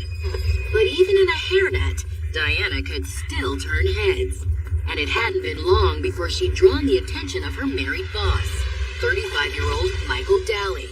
What followed was a scorching workplace affair that spilled from the supermarket stockroom to Diana's bedroom. It was getting hotter and hotter, and the next thing you know, they're in a full-blown, torrid affair. So torrid that Michael moved out on his heartbroken wife, Sherry, and in with Diana. But just 5 months later, the two lovers found themselves at a fork in their rocky romantic path. Michael's live-for-today lifestyle with Diana had taken a toll on his finances. And it wasn't long before Michael realized that even if he wanted to make his separation from Sherry permanent with a divorce, he simply couldn't afford to. Alimony, child support for 2 kids. I mean, he wasn't making bundles of money. Broken, desperate, Michael begged Sherry to take him back. Divorcing Sherry wasn't an option, and Michael wanted to make their marriage work this time. Diana was heartbroken. He came home because he wanted to be a part of the family again, and that he had sort of seen the error of his ways. There were several times at work where Michael would talk about how he would never get a divorce. Michael moved back in with his wife in the fall of 1995. But it didn't take long for Michael's marriage to be in trouble again. It began on the morning of May 6, 1996, when Sherry Daly went out for a morning of running errands and never returned. Michael grew increasingly concerned as the hours ticked by with no word from his wife. Later that evening, the worried husband placed a call to police. So Michael calls the police and says, "I think my wife is missing." Local police explained to Michael that they wouldn't be able to help just yet. And the cops are basically like, well, it takes 72 hours for someone to be missing. Undeterred, Michael wasted no time enlisting friends and family to look for his missing wife. And it wasn't long before one of the Daly's friends made a disturbing discovery in the parking lot of a nearby store. Sherry's van is sitting in the parking lot. Sherry's not there and nowhere to be found. Finding Sherry's vehicle with no sign of Sherry was enough to prompt police to officially open an investigation. They began by examining the van's interior, and soon found several more alarming discoveries. I noticed in Sherry's car that the keys are in the ignition and her ID is on the seat and her purchases are in the back seat. But where was Sherry and what had happened to her? When police canvassed shoppers and store employees, witnesses described a woman fitting Sherry's description leaving the store earlier that morning. But as Sherry went to her van, the eyewitnesses said a second woman suddenly approached her. There was a woman with blonde hair that went over to Sherry. There was a short conversation. Sherry turned around, put her hands behind her back, and in fact was seen being handcuffed. Bystanders described seeing the blonde cop place a handcuffed Sherry in the back seat of her own unmarked car, and then driving out of the parking lot. Apparently, the undercover cop arrested Sherry and took her away. Investigators wondered, what infraction could Sherry have possibly committed that led to her arrest by an undercover cop in a store parking lot? Eager to find out, detectives called into police headquarters to check the recent arrest logs. But they soon made a shocking discovery. There was no record of it. No one knew about an arrest that was made. Detectives were alarmed. It seemed that Sherry hadn't been arrested, but kidnapped by someone impersonating a police officer. News of the abduction sent shockwaves through the community. Meanwhile, Sherry's husband Michael did everything he could to help with the search. He even calls the news and says, "Help me find my wife." She wouldn't get into a car. I'd get into the back seat. Somebody should know. She wouldn't leave her boys. In the meantime, detectives began trying to unravel the tangled mess of facts and eyewitness accounts they had so far. Just what was behind Sherry's fake arrest? Maybe this was a random abduction, a random kidnapping. Did this have to deal with Michael at all? Or was Sherry a mom with secrets? Maybe there's something else going on in her life. But interviews with Sherry's friends and family quickly ended that speculation. The people that knew her best all agreed there was no hidden facet of Sherry's life that would lead to her abduction. But Sherry's friends also told police that the same couldn't be said for her husband, Michael. He was cheating on his wife. Everyone knew that. According to those who knew her, Sherry had been devastated by Michael's affair with his 34-year-old co-worker, Diana. And when Michael ended the affair and moved back home, Sherry was determined to keep him. But close friends also told police that Sherry was blindsided by the revelation that Michael hadn't actually ended his workplace fling. In fact, he never intended to. And how did Sherry know? Because according to friends, Michael continued to flaunt his romance with Diana in Sherry's face, and in the strangest ways possible. He gets this pillow made that has Diana's face on it and makes his wife sleep with it on their bed. According to those in the know, both the pillow and the revelation that Michael was still seeing Diana enraged Sherry and pushed her past the breaking point. But rather than take her frustrations out on her husband, Sherry had decided to confront Diana herself. She confronted Diana at the market, and there was a yelling match going on out in the parking lot. It was basically Sherry telling Diana to stay away from her and her husband and her family. The revelation of Sherry and Diana's spat in the supermarket's parking lot was enough to make detectives wonder. Was it possible that Diana had decided to take care of Sherry before Sherry could make good on any of her threats? At first glance, it didn't seem likely. Physically, Diana was not a match to the kidnapper described by eyewitnesses. They know that they're looking for a blonde. Diana, on the other hand, was a petite brunette. When investigators questioned Michael and Diana's co-workers, they learned Michael had been minding the store when Sherry went missing, just as he said. Diana, on the other hand, had taken the day off. But when investigators continued to question both Michael and Diana's co-workers, the shocked detectives learned that theirs hadn't been Michael's only extramarital affair. It seemed that Michael's wandering eye had even strayed past Diana. He's kind of a womanizer and sleeps around with all sorts of women, including prostitutes. Police were surprised, to say the least. The Michael Daly co-workers described to police was a far cry from the reformed husband and family man the public had seen on TV pleading for help. Not only did Michael have a double life, he had a triple life. He had a wife, a mistress, and he had had other lovers. Investigators had to wonder, could any of Michael's other adulterous affairs have put Sherry in harm's way? Had one of his jilted blonde girlfriends decided to eliminate his wife? And could his other lover, Diana, be the next on the list? Coming up, investigators take a closer look at Michael's extramarital activity and have an unexpectedly steamy encounter. And they knock on her door, and she answers the door, and she's wearing lingerie. And a grisly discovery turns the case on its head. This is sending a message. Somebody was out to get her.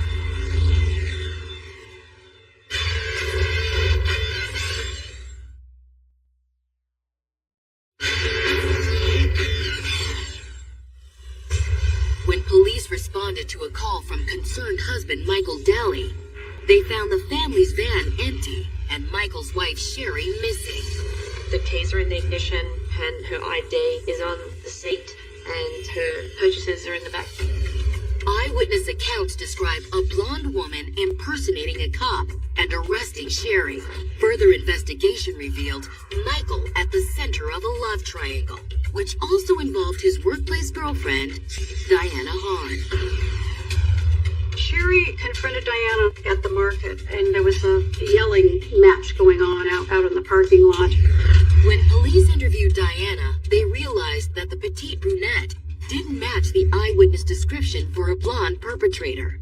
And when they talked to other employees, they realized they needed to expand their suspect list big time. He was not only cheating on his wife, but also cheating on Diana. Michael's a womanizer. He's a man whore. He's sleeping with multiple women. Police wondered, had one of Michael's blonde girlfriends taken it on herself to settle a romantic score and hit Michael where it really hurt? There were plenty of people who could have used Sherry as bait to get to Michael. A hooker who didn't get paid, a drug dealer who wanted money, perhaps loan sharks. In order to put a face and name on their mystery woman, investigators took a closer look at the car witnesses saw a handcuffed Sherry driven away in, and a thorough search led them to a car rental agency. And when they compared the eyewitness description of the kidnapped vehicle to rental records, they caught a break and found a match. It was discovered that there was this blue Nissan that had been rented. The car had been rented the day before the abduction and returned the day after. When detectives asked where it was now, they were told it was right outside awaiting its next rental. Investigators wasted no time examining it. And when they searched the car's interior, they were shocked by what they found. Upon inspection, it was discovered that there were blood stains in the back and on the floor. It looked like somebody was trying to clean it off, but they missed a lot of spots. Detectives collected blood samples, confident that they wouldn't have any downtime while they waited for results. The name on the rental papers meant that their next stop would be a familiar one. Diana Hahn had rented this car in her own name. Police made a beeline for Diana's apartment. And when the sexy counter girl opened her door, They knock on her door, and she answers, and she's wearing lingerie. detectives were surprised to see that she wasn't alone. In the back of the apartment is Michael Daly, just hanging out in his boxers. Officers escorted Diana and Michael to the station for questioning. Once there, Diana quickly offered up an explanation about the rental car. She claims that her checkbook was stolen just before the crime happened. She also told police that on the day of the kidnapping, she was nowhere near the crime scene. She has an absolute alibi. She went on a long bike ride from the city of Ventura, miles away, to an area called Point Animi. That's a long ride. That would take the day. She even offered physical proof. A minor bike crash on the trail had left its mark. She has some significant scratches on her forehead. Diana had plenty of answers for all their questions, but investigators observed that the would-be model was running out of poise. But they do notice that she's a little bit shaky. She's slightly distraught, a little bit emotional, and she wants to see Michael. Meanwhile, lab tests of the blood samples found in the car revealed a match for Sherry Daly. But that didn't prove Diana killed her, or even that Sherry was dead. Police held Diana under suspicion for as long as they could, but eventually they were forced to release her. We needed to wait until we had more evidence. With the missing mother of two still out there somewhere, frustrated police had to admit that the blood traces they'd found just weren't enough. They needed to find Sherry, dead or alive, and secure evidence that would conclusively link Diana to her abduction.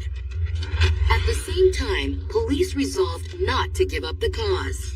Volunteer search parties continued to search every accessible inch of the town Sherry called home. They, for weeks on end, were searching, hoping to find her. Then, on June 1st, police got word that two of the searchers had made a shocking discovery. A body is found. Investigators examined the nearly skeletal remains. The body's condition couldn't hide what appeared to be a dense cluster of stab wounds in the chest, or mask the fact that the victim had been nearly decapitated. Her remains were in an absolutely horrific and repulsive state. It was pretty upsetting to even the most seasoned police investigators. Fast-tracked tissue samples told police the awful truth. The search for missing mom Sherry Daly was over. They were able to identify that this was Sherry Daly. The medical examiner confirmed the stab wounds. Multiple stab wounds in the bone, in the chest area, as many as 14 penetrating stab wounds. And after a closer look at Sherry's neck wounds, even seasoned homicide detectives struggled to understand the mindset behind this brutal crime. Sherry's head had been nearly severed from her body with an axe. To stab someone repeatedly and to bludgeon them with apparently an axe is sending a message. Somebody was out to get her. But who? Police wondered, had Diana killed Sherry in a fit of jealous rage? And if so, how were they going to prove it? Coming up, a surprise witness offers new evidence proving that sometimes when it comes to murder, it takes two. Michael is the guy who's giving her instructions from A to Z on how to off his wife.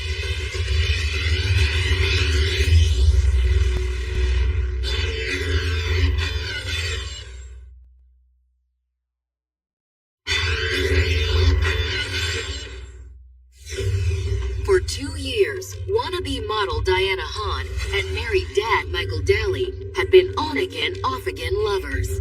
Diana Hahn was obsessed with Michael. Michael had this very special love with Diana. Their workplace flirtation turned into a hot and heavy romance. Michael even moved out on his wife Sherry in order to be with Diana 24/7. He's having this big hot fling with Diana. But economic realities and a guilty conscience sent Michael back home to his wife with his tail between his legs.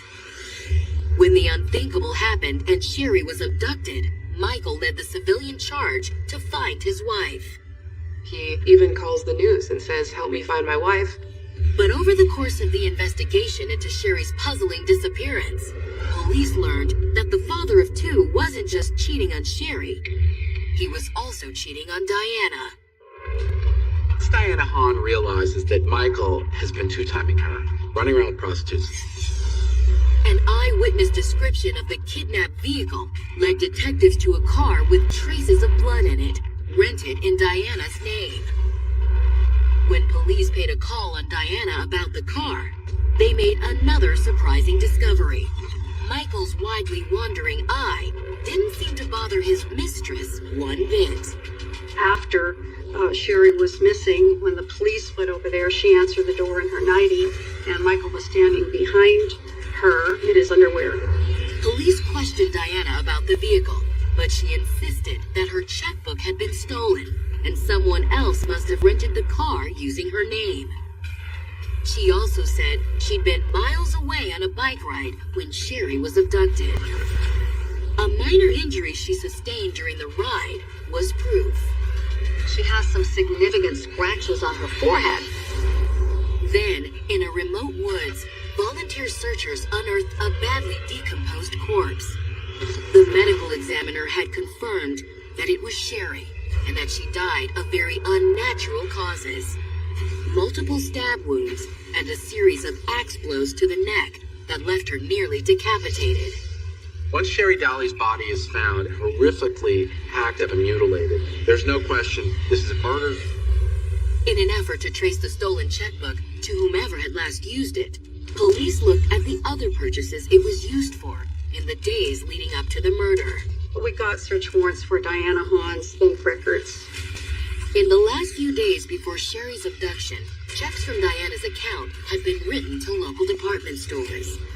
So they went to the stores and they were able to pull the register tapes and tell the detectives exactly what she had purchased. When detectives looked at the purchased items, it was an ingredients list and a recipe for murder. She had written a check for a blonde wig. She had written a check for an axe.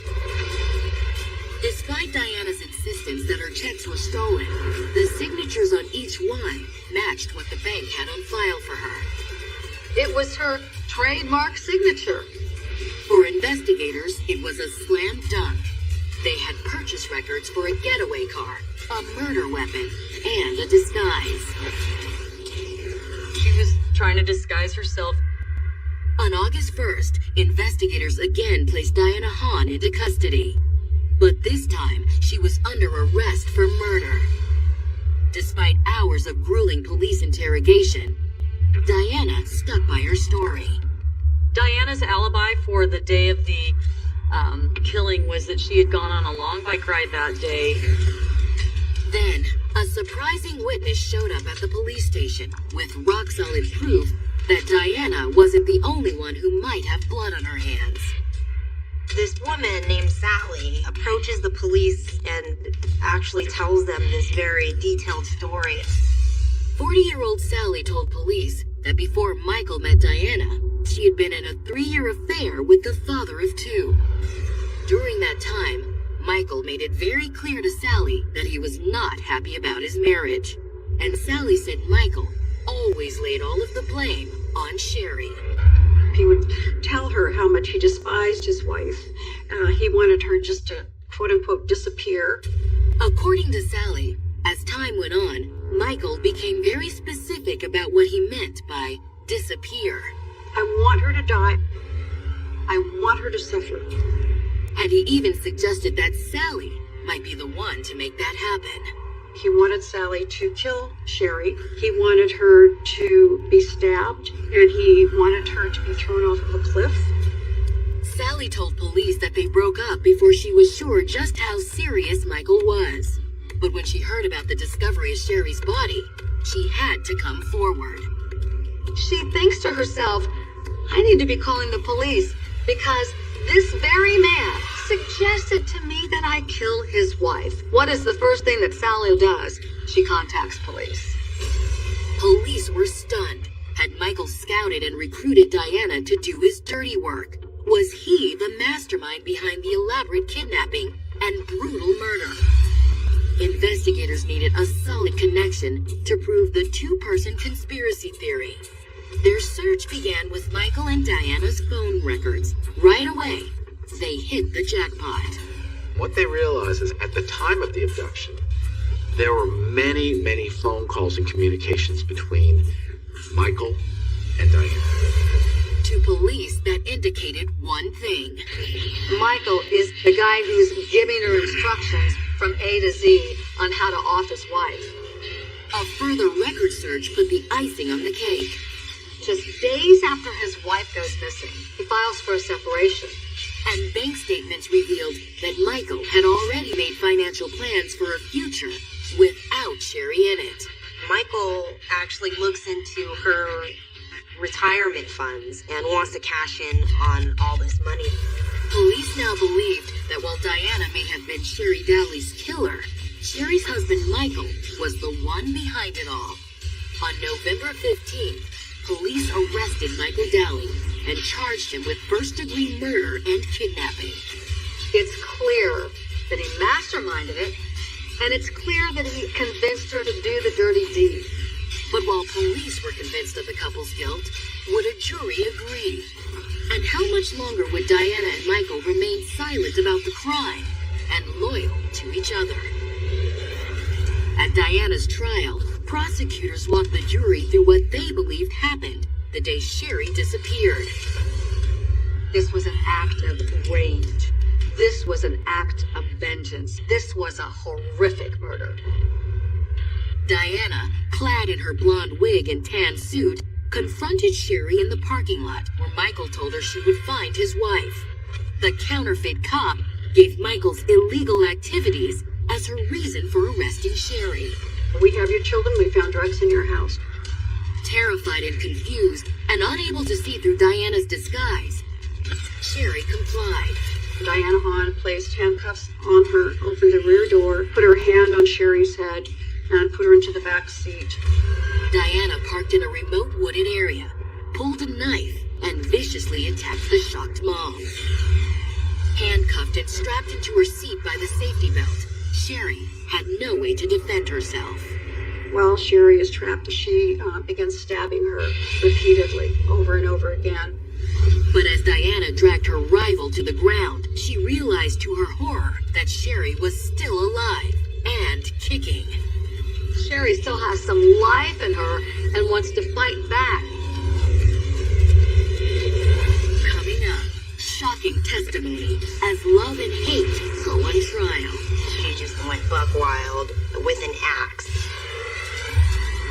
But can the jury reach a verdict in an ugly game of he said, she said? She was saying that Diana was just a psycho-jealous girlfriend. She says it has to have been Michael that stole my checkbook.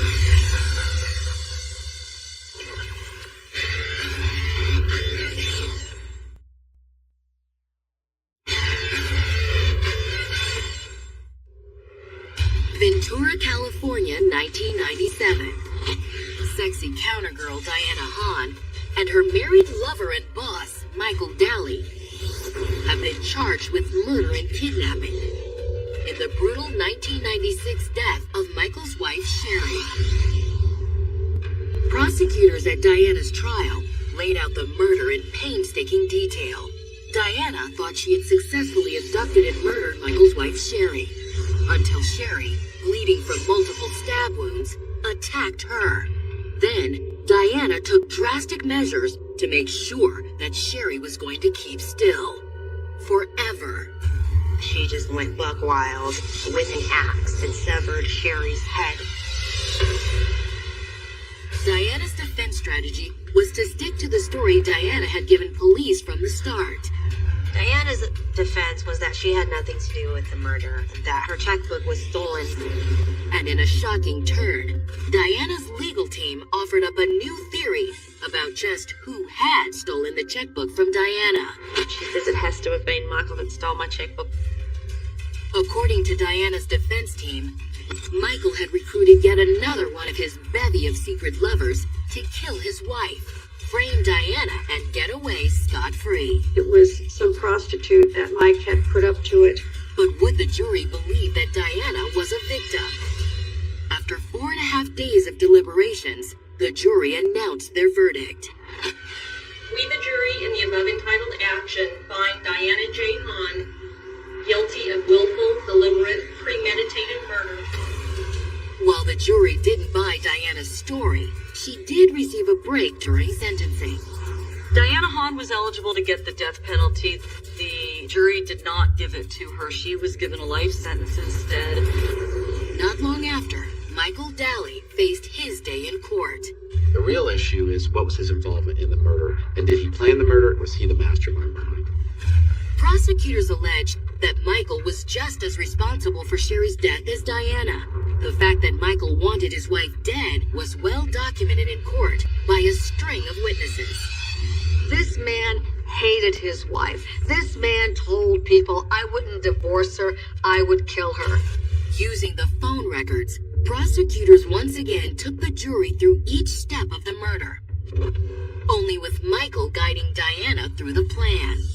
She and Michael had been in contact by phone many times throughout the day, checking in with each other. Michael's defense team insisted that Diana had acted alone.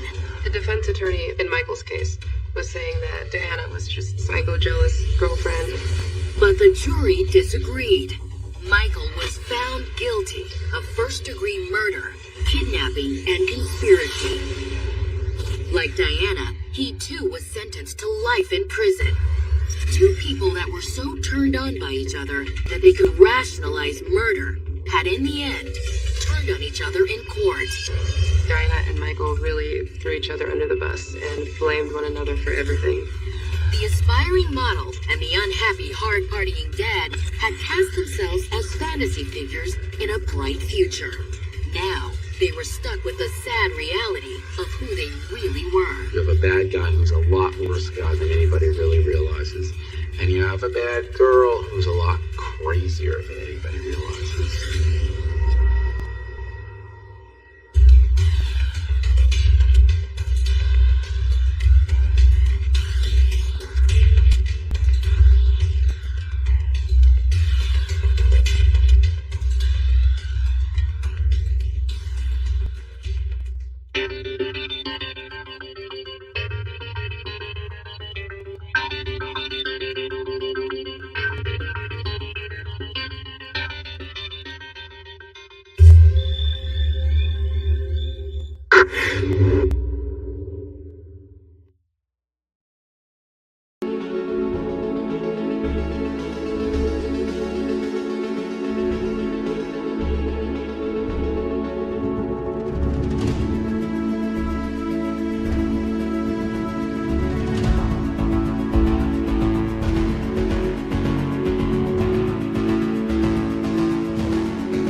Gazing at the stars in the velvet sky, lost in memories of a time gone by. Melodies of the past played in my mind, whispers of the wind slowing down time. Let the music surround us, take us away to a sweeter place where memories stay. In this world of dreams, we will find a little piece of soul in the music that binds, painting pictures in the colors of sound. Echoes of the heart softly resound, lost in the